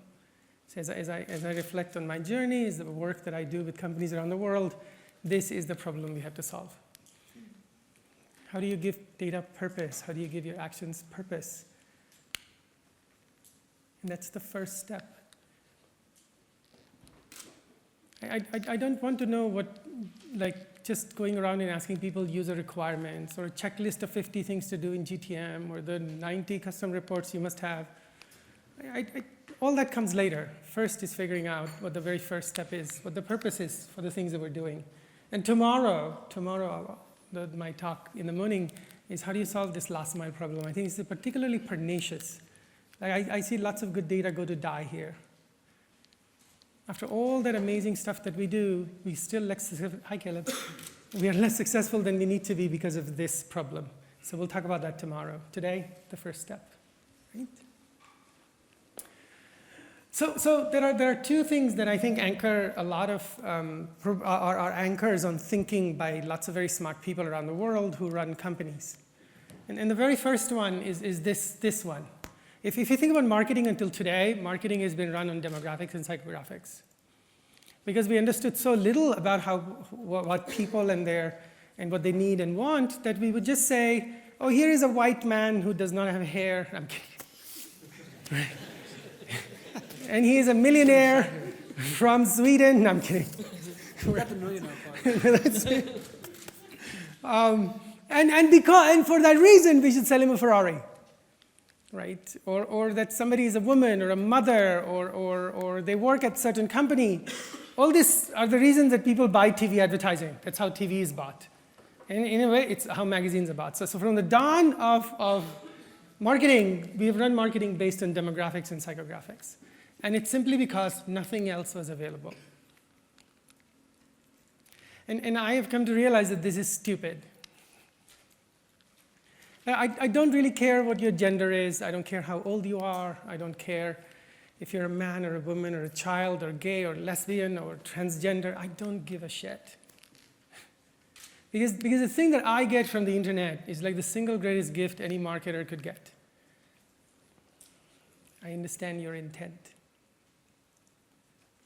If you just purchased this lovely HP computer, then maybe I don't understand your intention for the next 48 hours. But after that, I have some sense of your intent. Everywhere people go, especially in the world that we live in now, they throw off all this data, and all the data helps us understand their behavior, which gives us the most precious gift in the world, intent. I don't need to know. If a woman wants a men's jeans, it's fine. If women's underwear should be targeted to him, it's fine. No judgment. I'm happy he wears women's underwear. It's okay. My job is simply to understand his intent, so that it is important that this limits thinking. Today, if you think that people don't do great marketing or people don't ask you great questions to answer for your data that you have access to, it is simply because their imagination is limited here. What can you buy on TV? You can't buy intention. All you can buy is demographics and psychographics, and that is stupid. Now, marketing is going to be run this way for a while. If you notice, there is an entire section in Google Analytics that tries to elevate this dumbassery. Like, if I want to burn it because it is so stupid. Right? But it's important for you to understand that on any given day, it is better not to be a sexist, racist, ageist. It's just better to try and figure out how do you understand the intent of the person. If you understand intent, you can do great advertising. You can do great marketing. You can do great customer support. You can do great product innovation. You simply understand intent. That is the single greatest gift every single one of you brings to your company. You are the godlike creature that helps understand intent. Yeah? One very, very important thing. Here's the second one. I hate this dumb thing. I hate funnels. I hate anybody who likes funnels. If you like funnels, I hate you with passion. Honestly, right? When all of us went to MBA school or bachelor school, this is the only thing we could have. Because there was no way of understanding consumer behavior. So this awful thing made sense. It made sense that we take people and push them down the fucking funnel. Right? Because we didn't understand better. I want you to think about the last 2 or 3 things you purchased, whatever price point. Was your behavior even close to funnily? Think about it. It wasn't. People are much more complex than this. And yet, all your reports today assume this as the standard, that this is how people behave. Even when we do things like attribution, some of the core models that are in our attribution tools assume this to be reality. But this is not reality. You only have to spend a little bit of time trying to understand how your last 100,000 purchases happen, and you realize this is not how your consumers behave. And yet this is a big anchor on our thinking. Right? We believe this funnel exists. All we need to do is find people and shove them down. Right? It's not great to shove people down funnels. Right? So I was pondering these two problems. And the reason that I worry about these two problems is they stop companies from doing very smart things. They stop companies from taking advantage of all the data they have. They stop companies from taking advantage of the opportunities they have. Why do you think that almost every single Facebook page of every single company on the planet is such a giant turd? It's because of those two problems. Why is it that people don't ask us to do clever things with data? It's because of those two things. So I try to figure out how can I get people to think very, very differently about the great world that we live in and the amazing amounts of data we have access to, the amazing tools and platforms we have access to. And my strategy was to try and create a business framework that allows people to think very, very, very differently. Think differently about three of the most important things that we do every single day, right? And it does not rely on intent. For me, it relies on intent. For me, there are 4 clusters of intent in the world. That's it. 4 simple clusters. One of the cool things is we can figure out who in the world is a part of our largest addressable qualified audience. The queue is really important. If you want to just find lots of people and market to them or talk to them or help them, you can do that much cheaper on TV. You can do it, if you want just a largest addressable audience, you can do it on billboards. You can do it in magazines. Because if you just want irrelevance, it is cheaper to buy it at scale on TV. Much, much, much cheaper. It is much harder to do it online. But what we bring to the table is that thing here, this magic word, qualified. There is something about her that makes her qualified, a part of your largest addressable qualified audience. Something about her behavior. And we understand her behavior from the content that she consumes, the searches that she does, the things, everything related to digital that is a touch point for her. Hundreds and thousands of these every single day. You know what is amazing about big frickin' data? It's that word queue. It helps you understand that queue. It helps you separate those two things, spray and pray from relevance. Right? So I'm very excited that we can do this. The second cluster of intent is this, our audiences with weak commercial intent. So people who are thinking, people who are considering, people who are exploring. We don't know when they might buy something. I'm working with one of the main candidates in the US for the presidential elections. And for her, we are trying to figure out how do we find people who express weak commercial intent? And in that case, it isn't that you will necessarily vote for her or that you will vote for Bernie Sanders or, God forbid, Ted Cruz. But it's that people who have this weak commercial intent, and the way we manifest it is that we get somebody to vote. And of course, there are people like me with every single campaign who are trying to figure out where we can find this intent. And how can we figure out how to engage with that intent? This is what you spend your entire waking hour time with. On behalf of all your companies and agencies, this is where you spend most of your time, trying to find strong commercial intent and converting it. For your nonprofits, for your government entities, for your newspapers, for your magazines, for anything that you do on digital. Right? We're trying to figure out how to find strong commercial intent. It's not that hard to find and convert it. But the one intent that we don't solve for at all online is people who are already our customers. Not just customers, but extra loyal customers. I created this definition from a discussion I had with the CMO of Land's End. Land's End company, they make clothes. And they said in their CRM system, they only mark you as a customer if you buy from them twice. Because the first time you might not have had a choice or you made a mistake. And I love that. I love that spirit of aspiring for something greater than just getting you to convert day and night. Right? I'm very excited about that possibility. At the moment, I want you to reflect even for 10 seconds how much of your analysis today, how much of your data focuses on this. If you're like me, it is probably 0%. And should we not do this because it is not in Google Analytics? It's stupid. And you know what is amazing to me, like what is exciting is, if you figure out the amount of money that companies spend in this cluster of intent versus this is almost much, much, much bigger. And they're new and different people. Isn't it? And it's not even just saying everybody who has bought anything in the history of our company. It's saying our most exquisite, beautiful, delicious, extra loyal customers. These are the names I gave these clusters of intent: see, think, do, and care. At the moment, almost all of our advertising, marketing, analytics effort obsess about just the do intent cluster. It is the easiest to see. It is the easiest to understand. At the moment, very, very few companies on the planet figure out how to do this. If you look at the marketing strategy of most companies, they execute a rent strategy. All they want to do is rent traffic. Rent it from Google, rent it from Yahoo, not for much longer, but 3 more days. Rent it from Facebook, rent it from all these other places. Very few companies exist to try and figure out how do we build owned audiences. And you know what? In the history of the world, we couldn't actually do that as companies until maybe 2-3 years ago.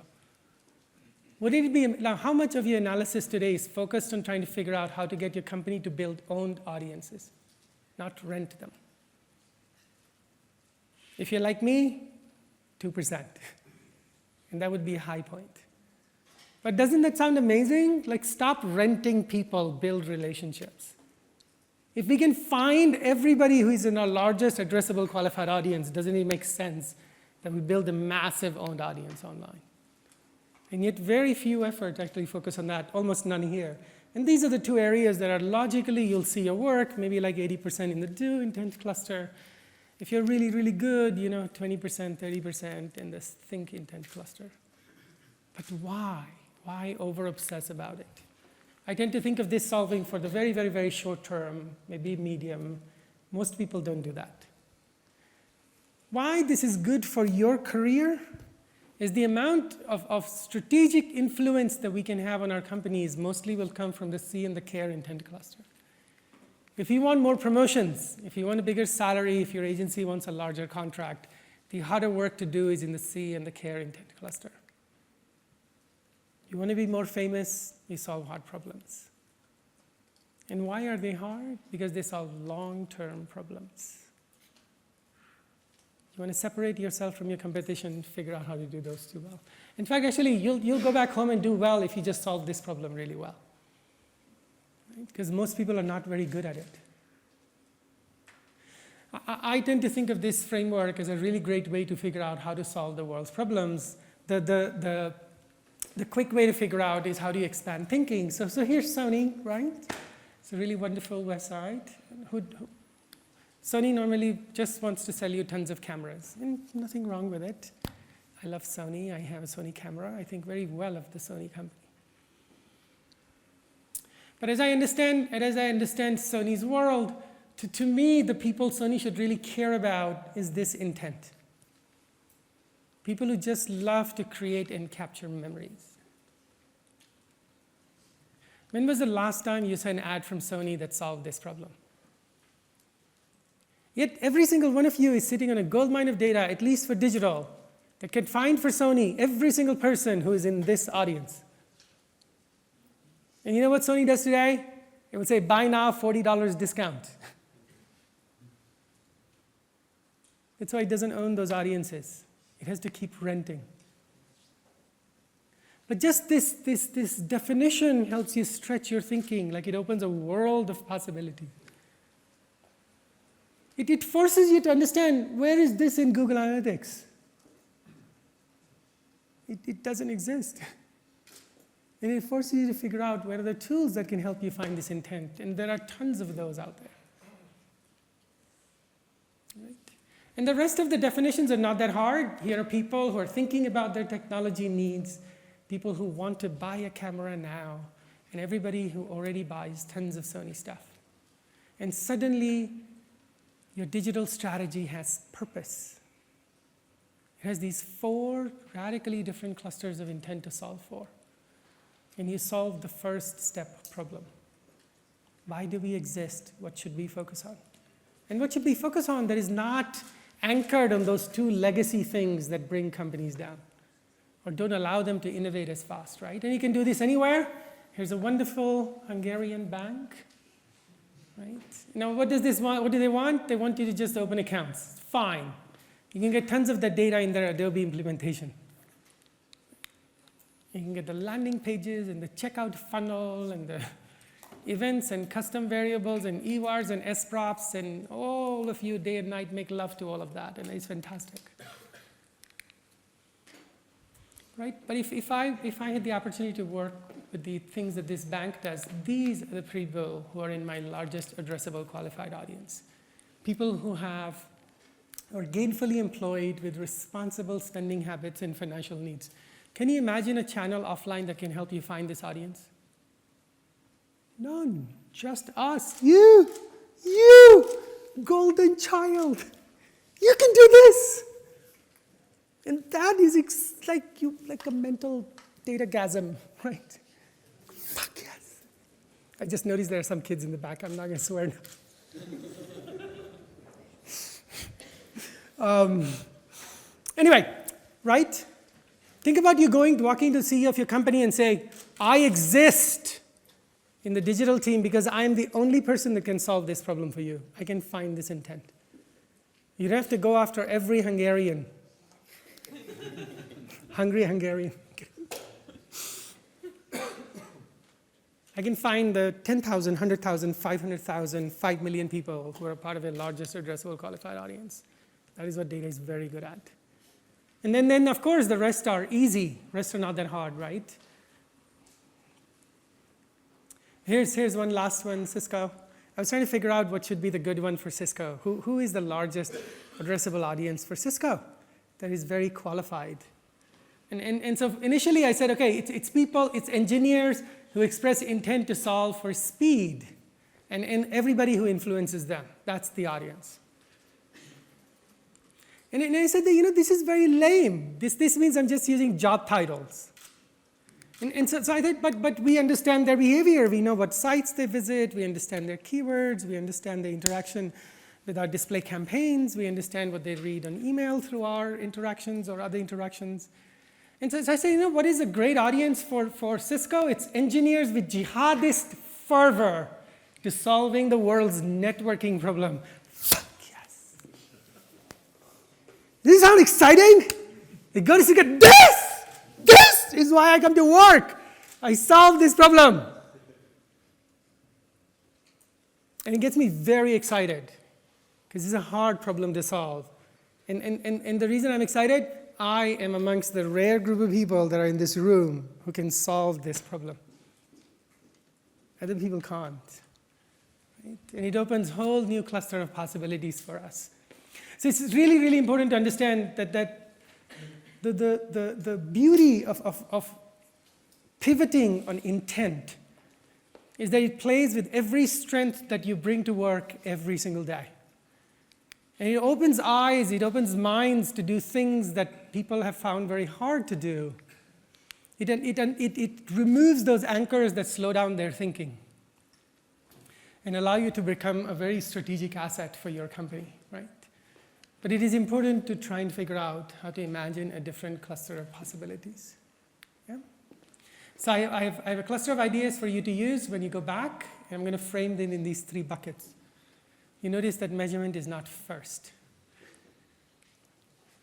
It really isn't, honestly. It's not all that important. The bedrock of every interaction you will have online is a piece of content. Content you have in an ad, in a YouTube video, on Facebook, on your website, on your mobile app. Everything rests on a piece of content. And the reason content is very important to me is if I understand her intent, but if I don't have a piece of content to match that intent, she's only going to hate me. So the foundation of our success is content, or our ability to create content to match these clusters of intent. And then when we have the content, try to figure out how to amplify it using incredible marketing. So I have this content, how do I match it with these intent clusters? If you do these 2 things, yes, you can measure it. And suddenly a measurement has a purpose. Every report you produce, every dashboard you create, every little new piece of tag you implement suddenly has a purpose. So content is the first story I want to tell you. It's really simple. So why is it that companies have to create content for all these clusters of intent? It's really simple, honestly. If your company obsesses about the do, you have an ability to engage with like tens of thousands of people. Change the scale of your country. If you're in America, maybe hundreds of thousands, right? If you have content that can be of great relevance to people who express think intent, it's hundreds of thousands of people. If it's see, it's millions. And if it's care, it's the number of people you actually have, 12. No, I'm kidding. Right? So anytime people say, why should I invest in content? Why should I create a strategy that is matching see intent or think intent? You should show them the exponential relevancy that you can deliver through the platforms that we have access to. Most companies that we work for, most companies that I initially have the privilege of working with, only care about this. And instantly you are not relevant to so many other people. That's why content is so important, right? Now, every one of you, I think you did some attribution sessions and things like that. You understand the consumer journey, it takes a while, blah, blah, blah, blah, blah, right? It's very, very important to solve this problem. So I was just in the UK, so I'll just use this as an example. I love Nissan. We just sold this, but I drove a Leaf for 4 years, a great car if you want one. But anyway, Nissan does a really great job of solving the problem across all clusters of intent. Right? But what is really cool is, remember every one of you has seen a car configurator or a recommendation engine. I love, this is Nissan's. You click on a link at the top and you fill out this, fill out your words. It's really cool. And when I said, I want mind-blowing innovation, that is my kick. I'm not sure I want to do that, but anyway. And it turns out that I should be driving a Nissan Juke and not the Leaf. This is really cool, right? Really interesting way to figure out how to recommend what car is right for you by trying to figure out your personality rather than just what you need, right? It gets to the want. Anyway, so when you engage with Nissan, they solve for do intent. You can try and figure out how to book a test drive. So everybody does that. And you can unleash your inner Google analyst. But what is actually particularly cool about Nissan is that it also helps solve the problem if you have think intent, right? Those are two really great ways to understand and solve for think intent. They also have a way that you can solve for other kinds of do intent. There's a really, really good collection of things that solve for see intent. There's an entire section of the Nissan website that is targeted to solving for see intent. Its only job is to find its largest addressable qualified audience and solve the problems that they are having. And you can keep saying they have mobile apps, they have really amazing things that they do for lots of see intent. There's a way for their current customers to engage with all of these amazing things. And more think and see intent, right? So what is really, really cool about Nissan is that it doesn't actually care what cluster of intent you are in. It doesn't care what your age is. It doesn't care what your sex or gender is. It says, look, if you're in the see intent cluster, here are the pieces of content we have. If you have the think intent cluster, here are the clusters of content we have. Here's do and here's care.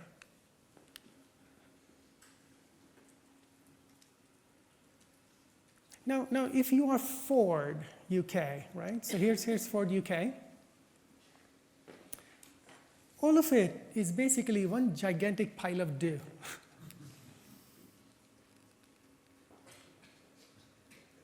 Right, okay, I'm joking. They have a tiny bit of the rest of the stuff. I just want you to think about these two slides. Which company can you be more successful for in solving for the complete digital opportunity? Not Ford. Can you take advantage of all marketing possibilities on the web for Ford? You can't. You shouldn't even try, because you'll only piss people off. Should you have the world's greatest implementation of Adobe for Ford? You shouldn't. You should save time. It would be a waste of time to have the world's greatest implementation for Ford,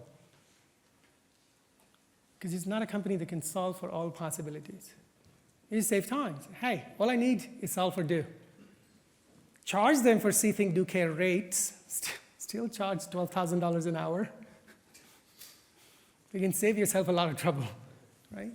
And you can apply this everywhere, because I noticed you have a session on the government. So I was visiting the UK when Cameron was running for elections again, and this is their content strategy. Brilliant, right? You can do this for any company that you work for. Right? It's really amazing the way that they solve these problems, right? So when you go back and look at your clients, how limited is their imagination when it comes to content? If you're only solving for do, you don't need the world's greatest, smartest people when it comes to marketing.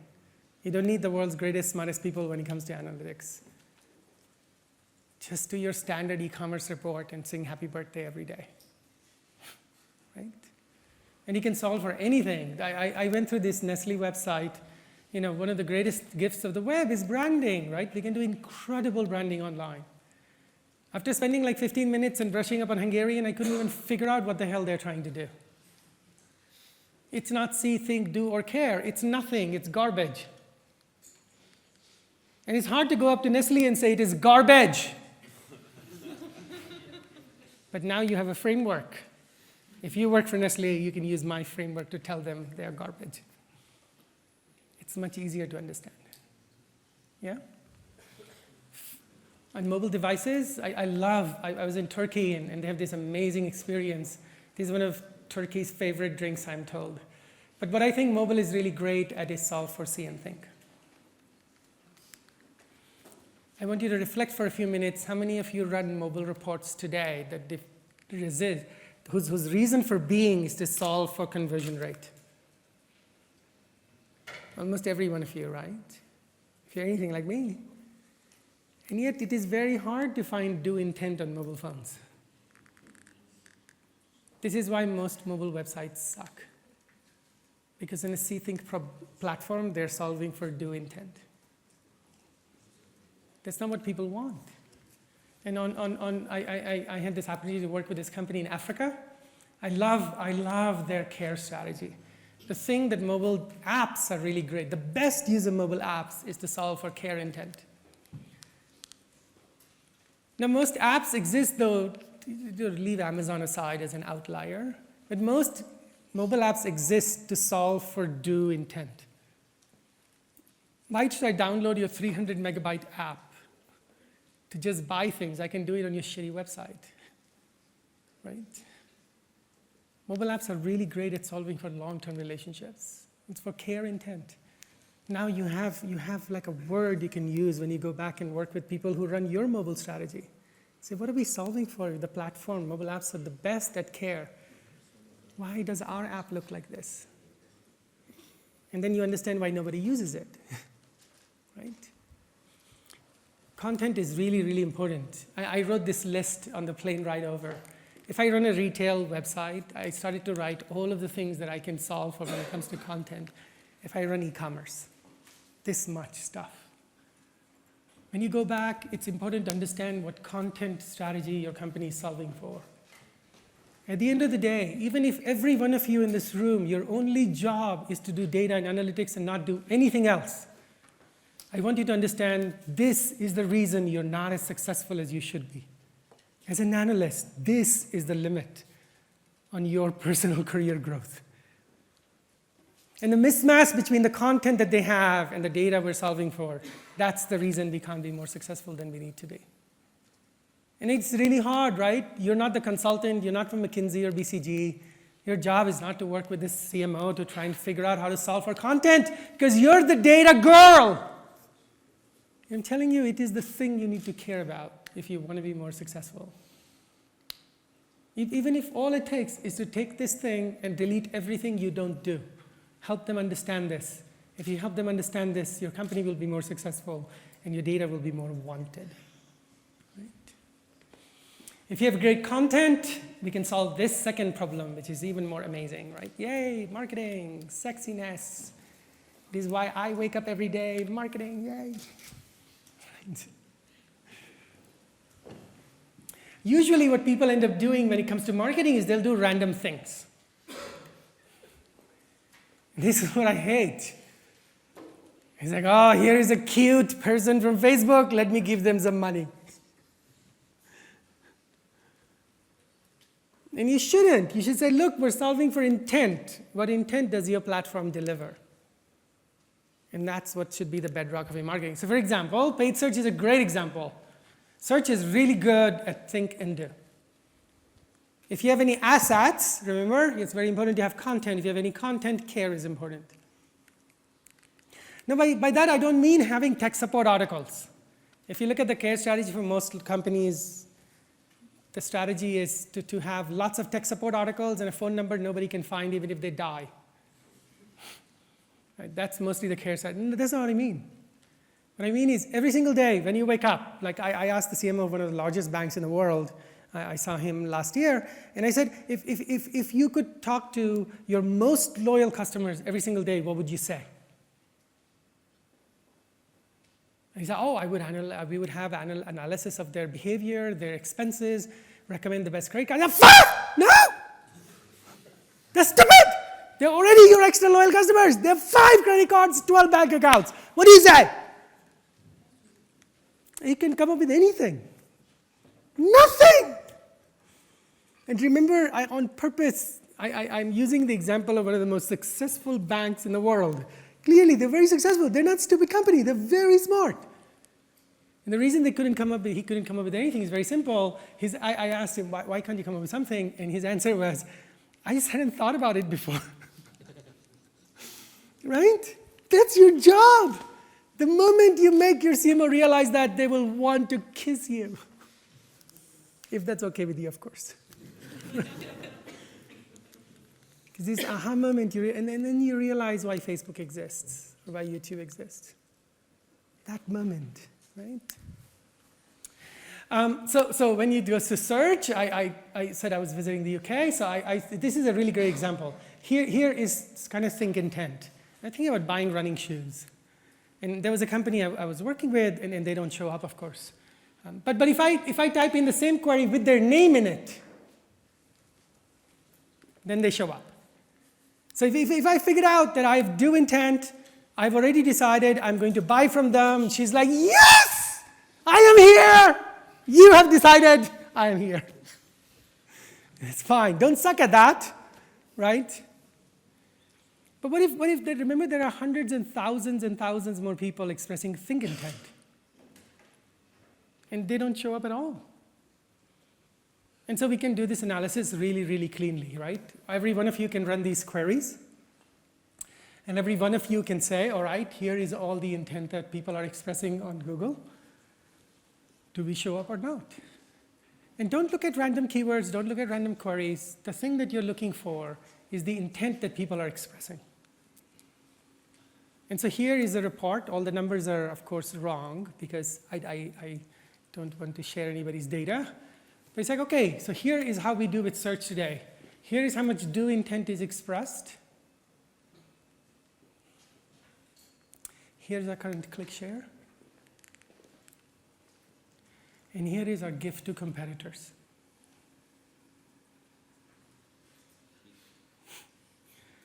Because just because you don't show up and Jim wants running shoes, he's not going to go crying to his mom. He can just go somewhere else. It'd be nice if he show up, right?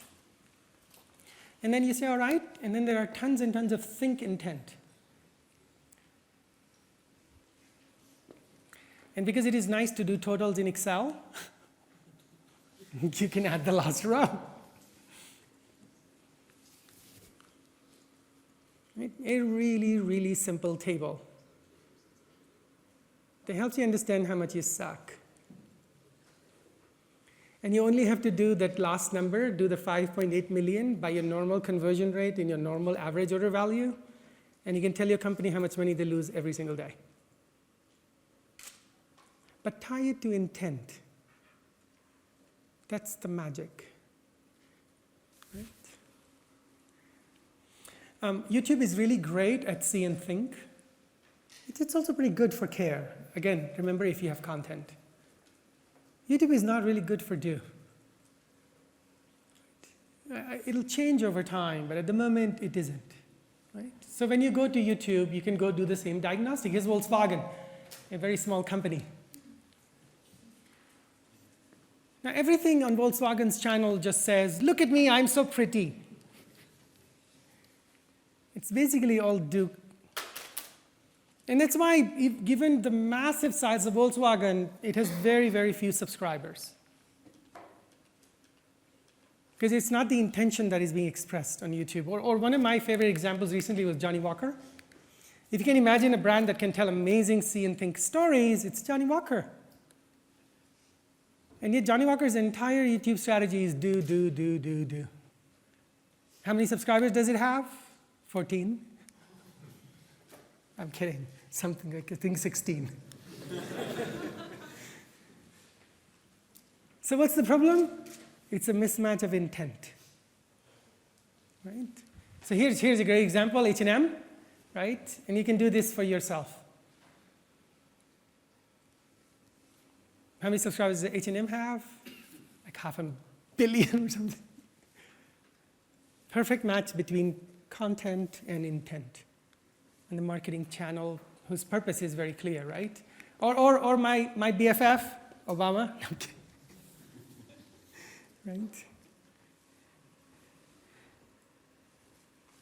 They can't resist. They still have some do intent. I do tell them, like, stop with that. Nobody's watching it. But they can't help it. But at least it's really easy to see that the content that's most popular, that's driving most number of subscribers, all happens with see, think, and care. There's this exquisite match between the platform and its intent, right? And you can do this anywhere you like. Here are two B2B companies. I wrote about them on my blog recently. Purely B2B, very small. One is in industrial robotics. The other one solves for electricians. And they have more subscribers than Volkswagen. Two tiny little companies. Because they understand the intent that is expressed on the platform and create content that matches that intent, right? What about Facebook? Here's the great Facebook. I think you all eat this. And you will notice that the number of people interacting with this content is, they have 1 million fans on Facebook, 879,000. Guess how many people engage with it? I'm not kidding, 2. I think the person who wrote the content and their mommy. This company has imagine the number of people who are on the agency of this company. The people who work for the agency that are creating the content don't like it. Because more than 24 people work at the agency. And why? Because it's a mismatch between the intent that is expressed on Facebook and the strategy that they have, right? So Facebook is really great for see and care. That is its strength. It does it better than any other platform on the planet, especially see. It is better than anything else, right? And so if you remember, like if you've read anything I've written, you say, my strategy for social media is forms of these 3 things. Entertain me, inform me, and provide utility. If you don't do these 3 things, stop social media. Anywhere, Twitter, Facebook, Ren, Weibo, anything. And you know where they come from?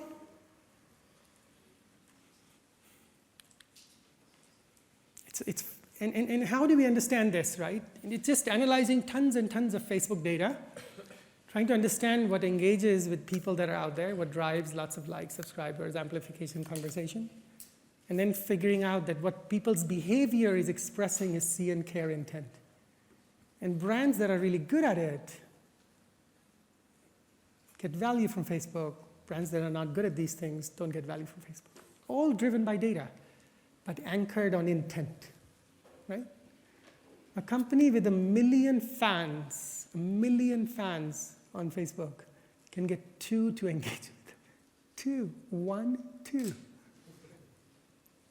There are more people standing in this room than 2. Think about that, right? And so, I started working with Eurostar a year ago. I met with their C-suite, about a year ago. And at the time, we said, hey, Eurostar, you suck. You should go fix your strategy. And they've done a marvelous job. They do a marvelous job of solving on Facebook. And when you engage with Eurostar on Facebook, you can see tens of thousands of people engaging with them every day. Hundreds of comments, thousands of likes, thousands and thousands and thousands of things, right? And it's because Eurostar is solving for the right intent. If you want to do B2B, one of my favorite examples is Intel. They do a really, really good job of solving for those two intent clusters. Right? And of course, the last quick example I wanted to give you is display. Most of you use ad block. That is great. Every once in a while, you should unblock it so you can look at some good content. But to me, what is really great about display is that it is the only platform that cuts across all clusters of intent. That is why I am excited about it. The interesting thing is, are you using the intent signals that are available in each cluster in order to do advertising better? That's the problem. We have data connected to every one of these 18 things. So here's a great example, right? Here's a lovely article I was reading yesterday about fascism or something. And it made me wonder, so here I am reading this article about fascism, which I understand is not great. And I said, what is it about my intent that causes these 3 ads to be delivered to me? What is it about fascism that is going with getting pumped?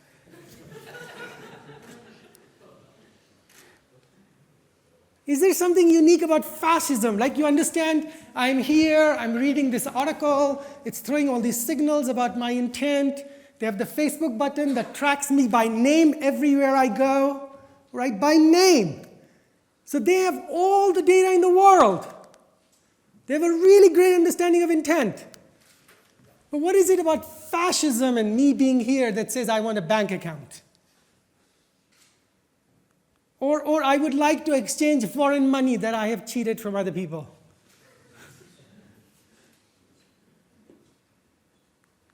This is why people use ad block. This is why. Now, how many of you are running analytics that help your company understand this mismatch between the intent and the content your ads are delivering? The display advertising industry is billions and billions of dollars. Right? And so when you go back to your office, the thing we should try and understand is, look, what is the signal that we're getting related to the intent of the person that is reading this article? And then make sure that your ad content is based on that intent. Your ad targeting is based on that intent. And your ad landing page is based on that intent. And that's how you create great advertising. Instead, what is happening with all 3 of these companies is they're saying, where can I get the cheapest impressions? And nobody wins. Everybody loses. Now, all of you know how much these companies suck, right? But even the people every day who interact with their advertising understand that that they suck, right? And so it's very, very important to understand that if we have this amazing opportunity to solve using all these channels we have access to online, you can see email there, you can see SEO, you can see affiliates, you can see all the other channels. And when you go back and try and figure out, as we analyze acquisition, as we analyze marketing, are we analyzing in Google Analytics, in Facebook, in YouTube, in Moz tools, in Raven? Are we understanding the intent that people are expressing, and then are we able to tease this out and help our companies understand this mismatch? And if you do, you're going to do great. At the moment, our journey starts inside Google Analytics after the person has landed. We pay cursory analysis to all of this stuff that exists here. And I think if you want to be very, very successful as an analyst, this is the question you have to help answer for your companies. And if you help answer this question, you're going to be a very meaningful part of your company's digital strategy. Very few CMOs today understand this. Very few people understand this is how digital marketing should be solving for things.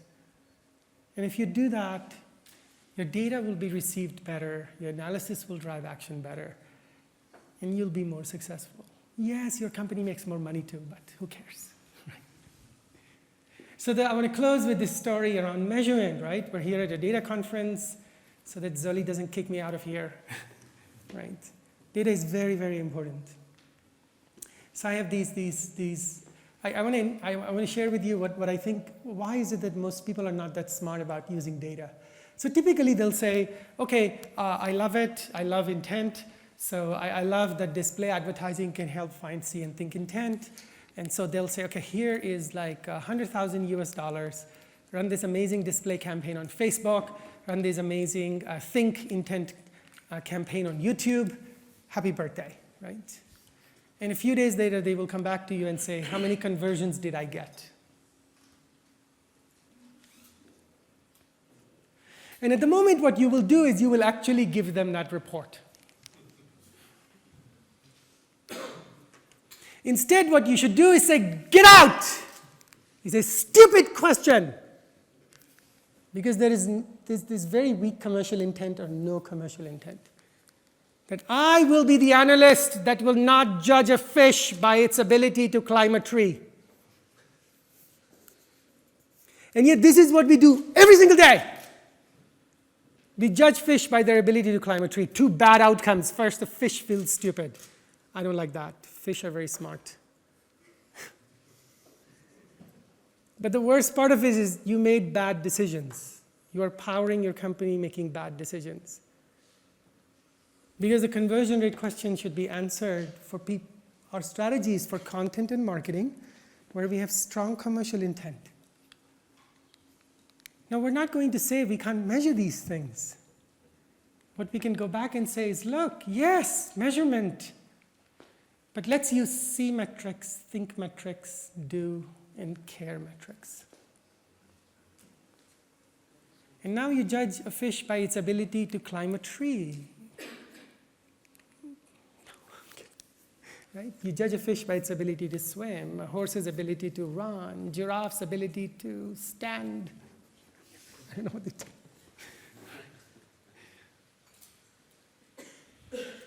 And here is one really great example of how you can think optimally. I don't measure customer lifetime value for anything other than care strategies. It's a complete waste of time. Not only is it hard, it is a waste of time. And yet customer lifetime value is this god that people try to measure for things happening on a C intent channel. It's absolutely crazy. Right?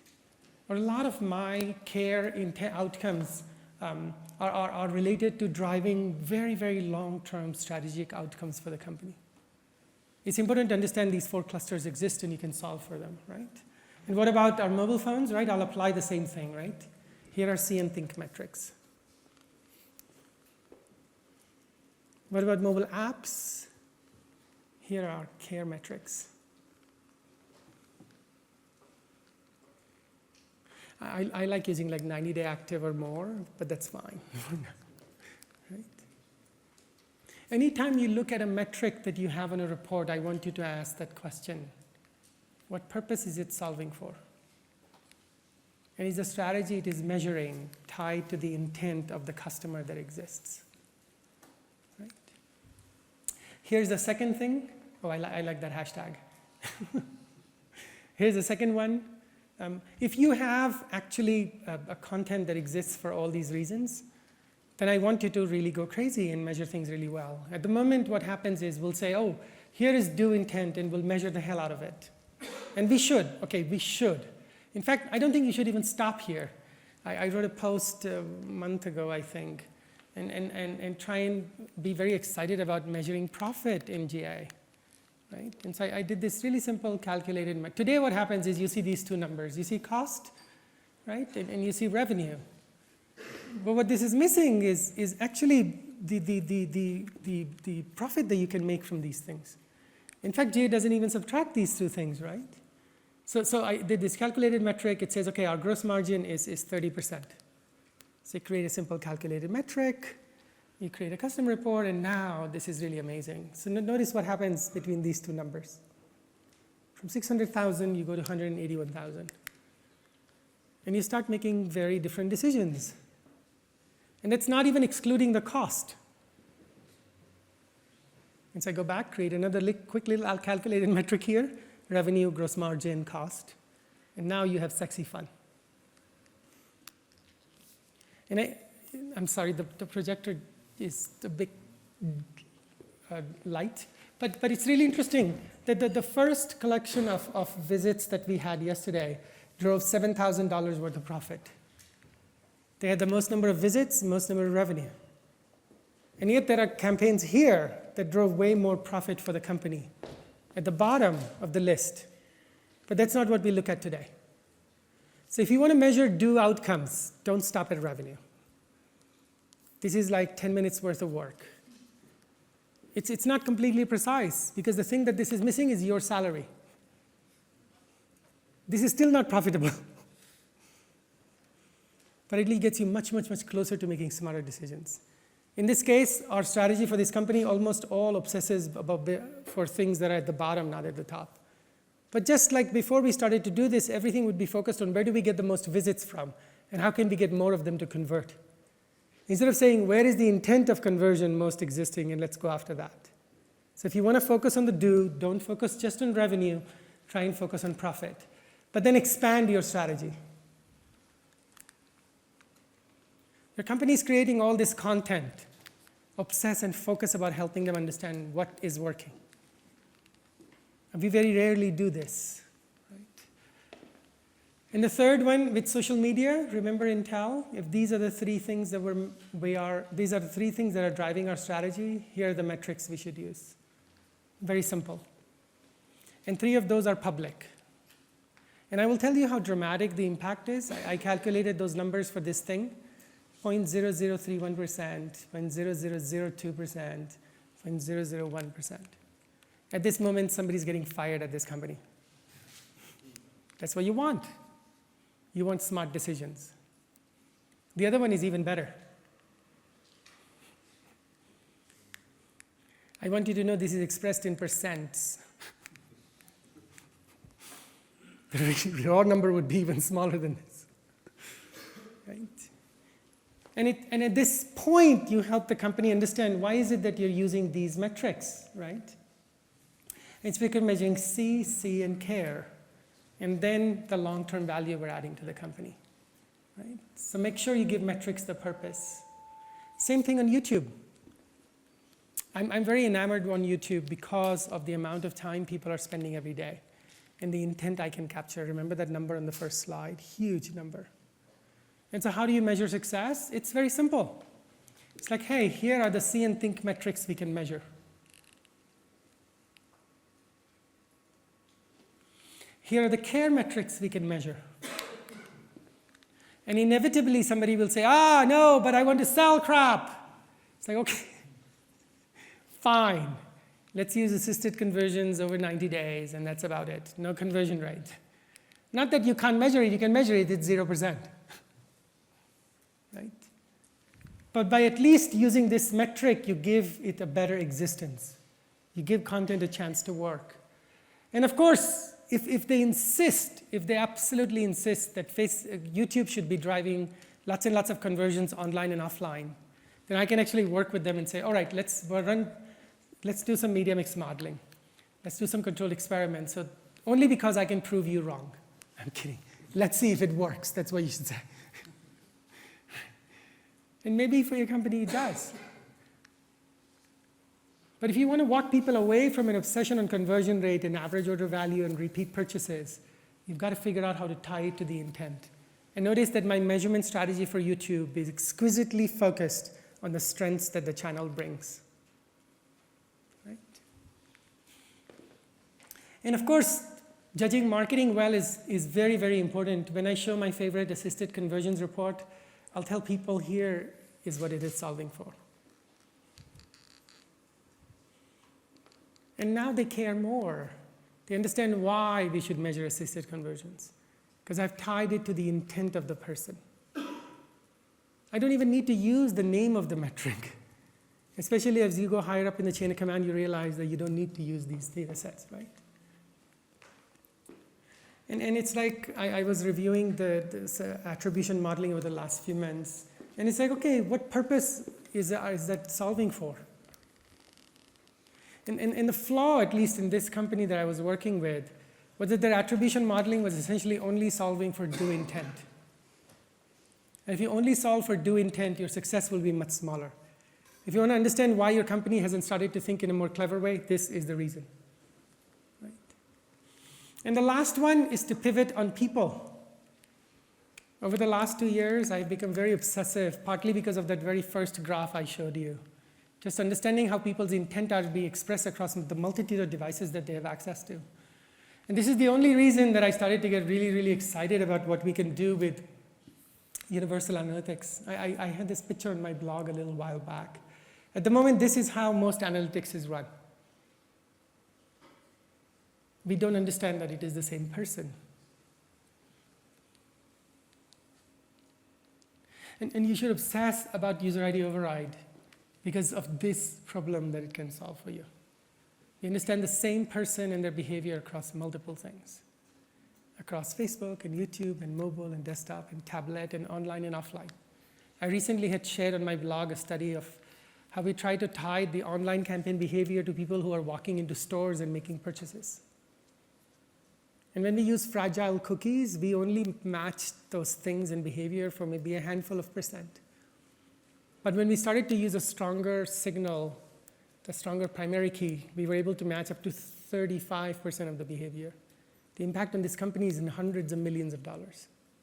Hundreds of millions of dollars impact on their TV budget. And that is a lot of fun to solve. But it's powered based on knowing that you have this primary key to solve for. You understand behavior across devices, you understand how long-term behavior drives outcomes for your company, and so on and so forth. So the reason I'm excited about user ID override isn't that, oh my God, like Google has a new thing I can implement. Actually, I'm really excited because it helps me solve for intent. It is the one important bit that I solve first, because I know I can help understand behavior really, really well, right? Now, I was doing an interview for a newspaper the other day, and they said, what is the single biggest, if you could ask the CMO a question, what question would you ask the CMOs? And I said, what the question every CMO should ask is, what % of their marketing takes into account people? Not a TV impression, not a keyword query, people. And very, very, very few, a very little amount of marketing today actually takes people into account. Right? When you go back, it's important to understand that there are these 4 clusters of intent, not people's ages, gender, sex, all those things. No psychographics, their income. These are 4 clusters of intent. This is your single biggest gift to your companies. This is your single biggest value to your companies. Because there isn't anybody at your company who has access to the data that helps them understand intent. Only you do. It makes you very special and very precious. And then when you create your plan for data, it's important to understand content comes first, then comes amplification, then comes data. And now data has a purpose, and you solve that first step. You don't have to do everything all at the same time. At the moment, your company is executing a random strategy. There is a big, big, big opportunity out there. And so you're like, oh, let's go do everything all at the same time. You shouldn't, because it'll take you a while to get it done. So when I work with my clients, I will end up with something like this. I'll say, okay, I understand you enough, and I will rank order what you should be doing. And these numbers are very different for every single client. The numbers are very different, depending on their industry, my understanding of data, my understanding of the strengths, weaknesses, the people they have, the agencies they have. And this is for the largest drinks company in the world, right? I say, okay, 1, 2, 3, 4, 5, 6, 7, 8. The numbers change. But I give them a rank-ordered list of what to do. And you know what is great about you? is that you're always on. You're always necessary. Without you and me, they cannot be successful. But it is important to get the top part right. It is important to give your data a purpose. It is important to tie it to business strategy. And a really amazing way to do it is to figure out how to pivot on intent. Thank you.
So we're back. Welcome to coming back to Copenhagen Distillery. I'm here tonight with Jomar Reyes, my pièce de résistance, the cherry on top, right? So we're going to be talking about communities. And Sune, when I say communities, what the hell are you going to say? Well, we're going to drink something communal. We're going to drink punch. Ha-ta-ta! Okay, cool. Punch drinking is very communal. It's something we share. We make it before we start. This is a bunch of gin and some port and some sugar and some zest of fruits and some this and that and magic and a little bit of love. And now it's made and we just pour it. So I'll send Jomar down and sit down because you go we'll meet you at the table. Yeah, and I'll come down with the drinks.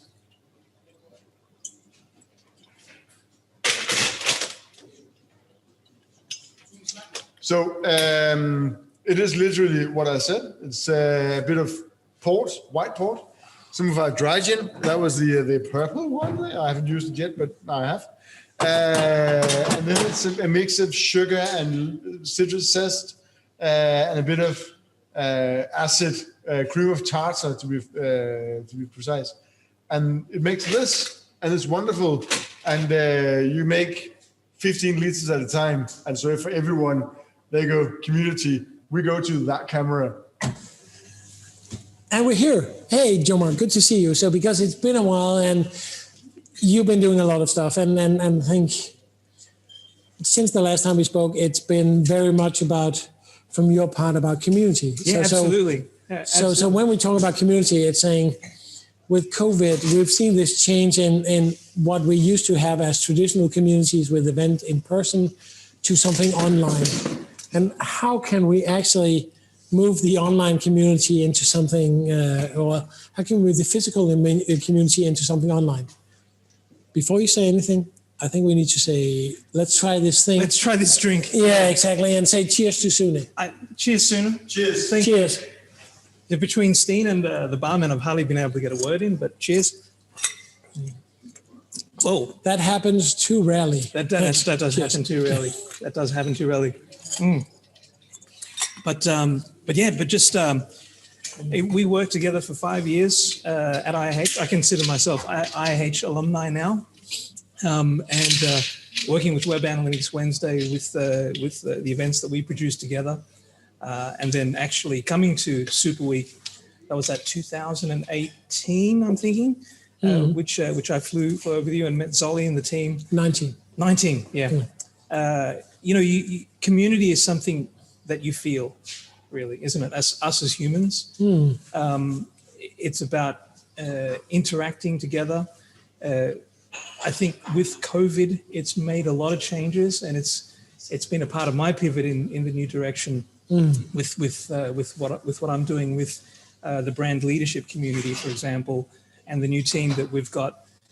So we've had to pivot into the online world, right? So what that does in a way is it actually generates a lot more quantifiable data as well.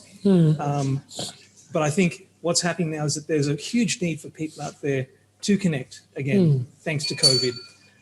And things like Clubhouse, as I think you mentioned, has really starting to come above, because the whole art of conversation and having a conversation with someone has not only been gone from COVID, but over the last 4 to 5 years, we're in a social media world where people, it's all about likes, it's all about views, it's all about click-throughs. People are talking to each other, they're not listening to each other. So I think what we're seeing in the world today, where the world is headed, where we're in a post-Trump era, where we're going into this revisiting some of the old ways of thinking and connecting, conversation and community and depending on each other. As you do at Super Week, you're there for a week, right? You're blocked out, and it's about the people, it's about connecting, it's about that elevator conversation. I can't remember if there was an elevator there, but there's 2 elevators, or you meet by the backyard or by the fireside chat. This is all the stuff that we miss. And what I think is really, really interesting for me, being a human or a community-based data geek, is it's not just about the traffic that we measure by what people are clicking online. It's also about that human feelings and emotion. We used Mentimeter quite a lot at IIH, right? And we would ask them, what's your opinion about how important is SEO for you, and how well are you performing? And if you ask a room, you get this instant gap analysis. And if you had personal data, you could then focus on which people in the room had that big gap analysis. So by bringing people together, you can use something that I call JFAT data, which is just freaking ask them. Don't track them, but actually ask for their opinion. And you can add that to the stack and help that to refine who the people are that you're talking to. But I guess, isn't that the core of community? It's about the people. It's not about being trackable or being KPI, but being humans. Absolutely, and engage them. Like, ask them, hey, if you be a part of this community, can we ask you questions? Can you put your name there? Can we ask you on a regular basis? So you have, if you have a community where you've got a panel and they agree to answer to your questions every month or every quarter, what's the data that you would get there? It would be phenomenal. And you could start stitching that together with your CRM data, with your online data, with what they think and what they're feeling, and you can get a better picture of their intent rather than just what they've clicked on or what they've bought. But so, to be the devil's advocate, community sounds like a great thing, and honestly, I've been pushing it, but isn't it just a nice factor and not a need factor? Yeah, absolutely. It is a nice factor, but I think if you need to get ahead, if you need other people, this will give you the edge of knowing who to lean back on, who to go to for your learnings, or if you're in trouble, or if you need people to work on a project. It's this unquantifiable thing of a personal human-to-human relationship that you can't put on a spreadsheet, right? So it's about building those authentic, genuine relationships between people. So I think from my perspective, one of the things I found is very much about when I look back on my history in relation to community building, is saying it's the core of community is basically about trust. So to build a good community, it's about establishing a trust relations, because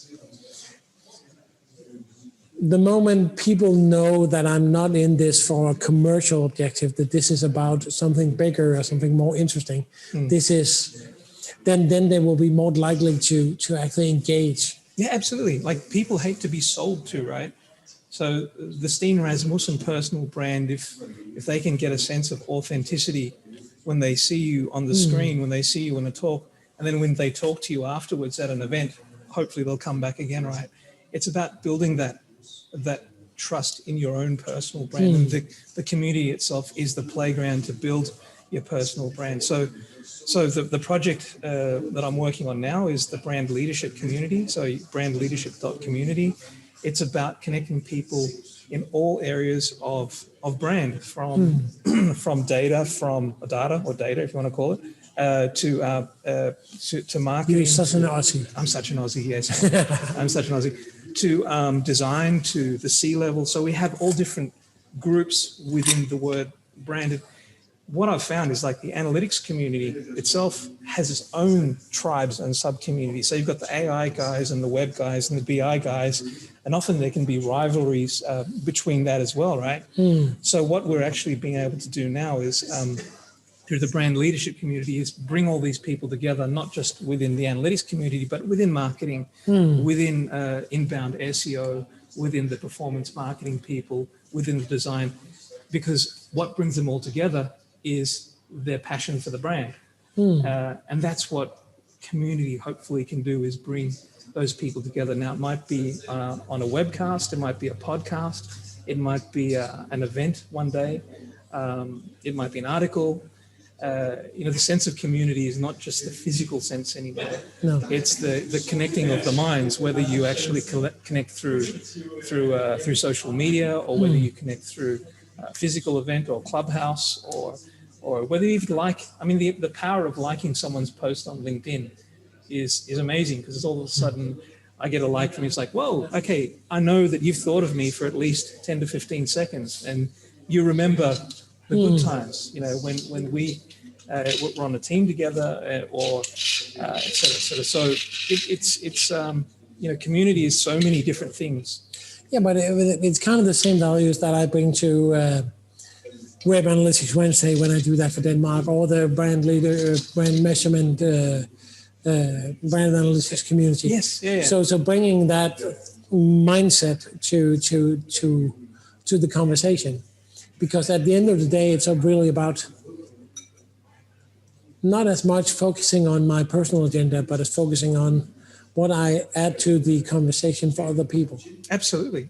And I think that's kind of the base level of community, is saying, looking beyond myself and saying, what do I give other people in this conversation? Exactly. It's like one of the 7 habits of highly effective people: seek first to understand before being understood. And if you look at like yourself, Peter O'Neill from MeasureCamp, Zoli, there is this strong selflessness that you guys, that hopefully I have as well in the communities that you build. There is no short-term agenda. There is a human-to-human agenda. And it is, how do you measure that? Well, there are ways to probably measure that. These little likes that you get every now and then, or the evaluation forms, you can gauge this stuff. I think one of the things is, as we move forward, the analytics community should look at how you measure, what are the metrics out of communities, and how can that serve your purposes for the greater good, Yeah, but sometimes I also feel like saying the analytics community is not thinking beyond the analytics community, because very often the conversation needs to be bigger. Saying Yes, it's not just absolutely. about analytics, it's about BI, it's about the business in general. Absolutely. I mean, the tag management is a classic example where you can go right into the conversation of events within tag management and how you set it up. But sometimes I think, does the average marketer know what tag management is and how it affects the performance of their brands? I would probably guess not. I think the analytics world can be a bit insular at times, and it's very cozy to be with your comrades and talk about stuff that's relative to you. But one thing that I would challenge the analytics community, also being a part of the analytics community as well, is look beyond their own backyard and look towards the brand, because at the end of the day, we're all serving a brand. Are there data layers that they're setting up? Are they serving the purpose of the overall success and the vision of the brand? And I think that's a sanity check that we all need to have, right? But looping back to the beginning, because it's been a while since we worked together, right? Absolutely. So what is the core of community? Because now you're working on the brand leadership community and the brand leadership forum and the digital community network, and you kind of have this idea about the community online. Yeah. So what is the value of a digital community compared to traditional community when you compare to? I think first of all, we're all human. Secondly, there's always the opportunity to meet for real. Is it meet in real life or something? There's an acronym for that. Yeah. And just even though you may not meet in real life, you can really have real-time conversations at some point in time. And they can make a big difference. I mean, I'm connected to people I've never met before and have conversations with people I've never met before, but we're connected by interest, whether it's marketing, whether it's analytics, or whether it's music. I also run the musicproducersforum.com, right? And even with what we're doing with DCN Nordic, we're also very focused on community ourselves. We're trying to build an organization who are like a community as well. So, the 4 or 5 of us that are working in the DCN Nordic team, tonight's effort is an example. We've got a multicam setup. We've got Frederick, who's the technical producer, Emil, who's the production manager, and myself, who's been kind of like the executive producer, saying, okay, is this all going to work? And what your requests, are they for real?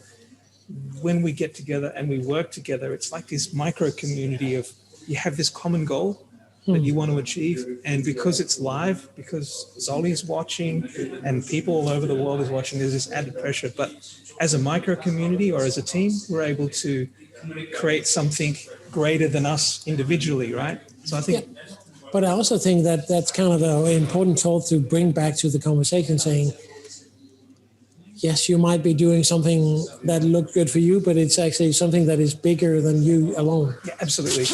And I think that's what pulls people together, is when they can see that there's an opportunity to be a part of something that's bigger than them, and to be a part of that, to be able to. Now, I went to Egypt once, and the tour guide was, I got camel jacked as well. That's another story. Yeah. But you went to Egypt once. Yes. Yeah, and I almost didn't make it out there alive. But it was a great experience because the tour guide showed us one of the temples, and he said there is no way that this was made by slaves. The passion that these people had of polishing solid marble day in, day out, you can see the workmanship. They had a greater sense of purpose. So I think it's about finding out that greater sense of purpose. I mean, read Simon Sinek's book, finding your why. It's about finding your sense of purpose. And when you connect with people like you do at Measure Camp, at Super Week, at Web Analytics Wednesday, the brand leadership community, it's all about bringing people together who are discovering their sense of purpose through their passion together. Because when I backtrack and say, okay, cool, I've been doing Web Analytics Wednesday in Denmark for more than 10 years, 12 years now, right? Yeah, it's a bit longer. And for me, it's been kind of the key word has been together. It has been kind of looking beyond the short-term focus. So having this one word saying together has been a driving factor. And I can still see the value of that in what you do. Yeah. Oh, absolutely. I mean, we have a product called the Together product, which is where we help companies bring together collectively bring together their analytics knowledge or their marketing knowledge from the different departments throughout the world. So we'll help facilitate the knowledge sharing. So you have like a measure campy, super wiki kind of feel where we're able to find the right people within an organization and get them that ground where they can talk to each other and interact and knowledge share and support each other. So that's a big part of the future. So that's, I think COVID, if anything, has taught us the importance of each other, not so much ourselves, but how much we do depend on each other. Yeah, because that's kind of the bigger story, right? So breaking down, looking at yes, we are powerful entities individually, but what I can do is much bigger than is much less than what we can do. Yeah. Right. So. Yeah. I mean, the 5 webinars, or 6 or 7, or I think about 12 webinars Wednesdays we did together, we evolved it, we shaped it, we took it from one thing to another, and it was much bigger than either of us. The people, the 200, 300 people in the room was a buzz. You know, the connections we made that changed our directions of where we went, and hopefully changed the directions of other people that attended. So, Jomar, best of luck to what you're doing, and if anybody is watching this, I recommend them reaching out to you if they want to touch upon the Nordics in relations to meeting people in the Nordics in a true fashion and not just in a sales fashion. Yeah. But hell, reach out to DCN Nordics. And otherwise, I will say, and you will say the same, it's back to Yehoshua.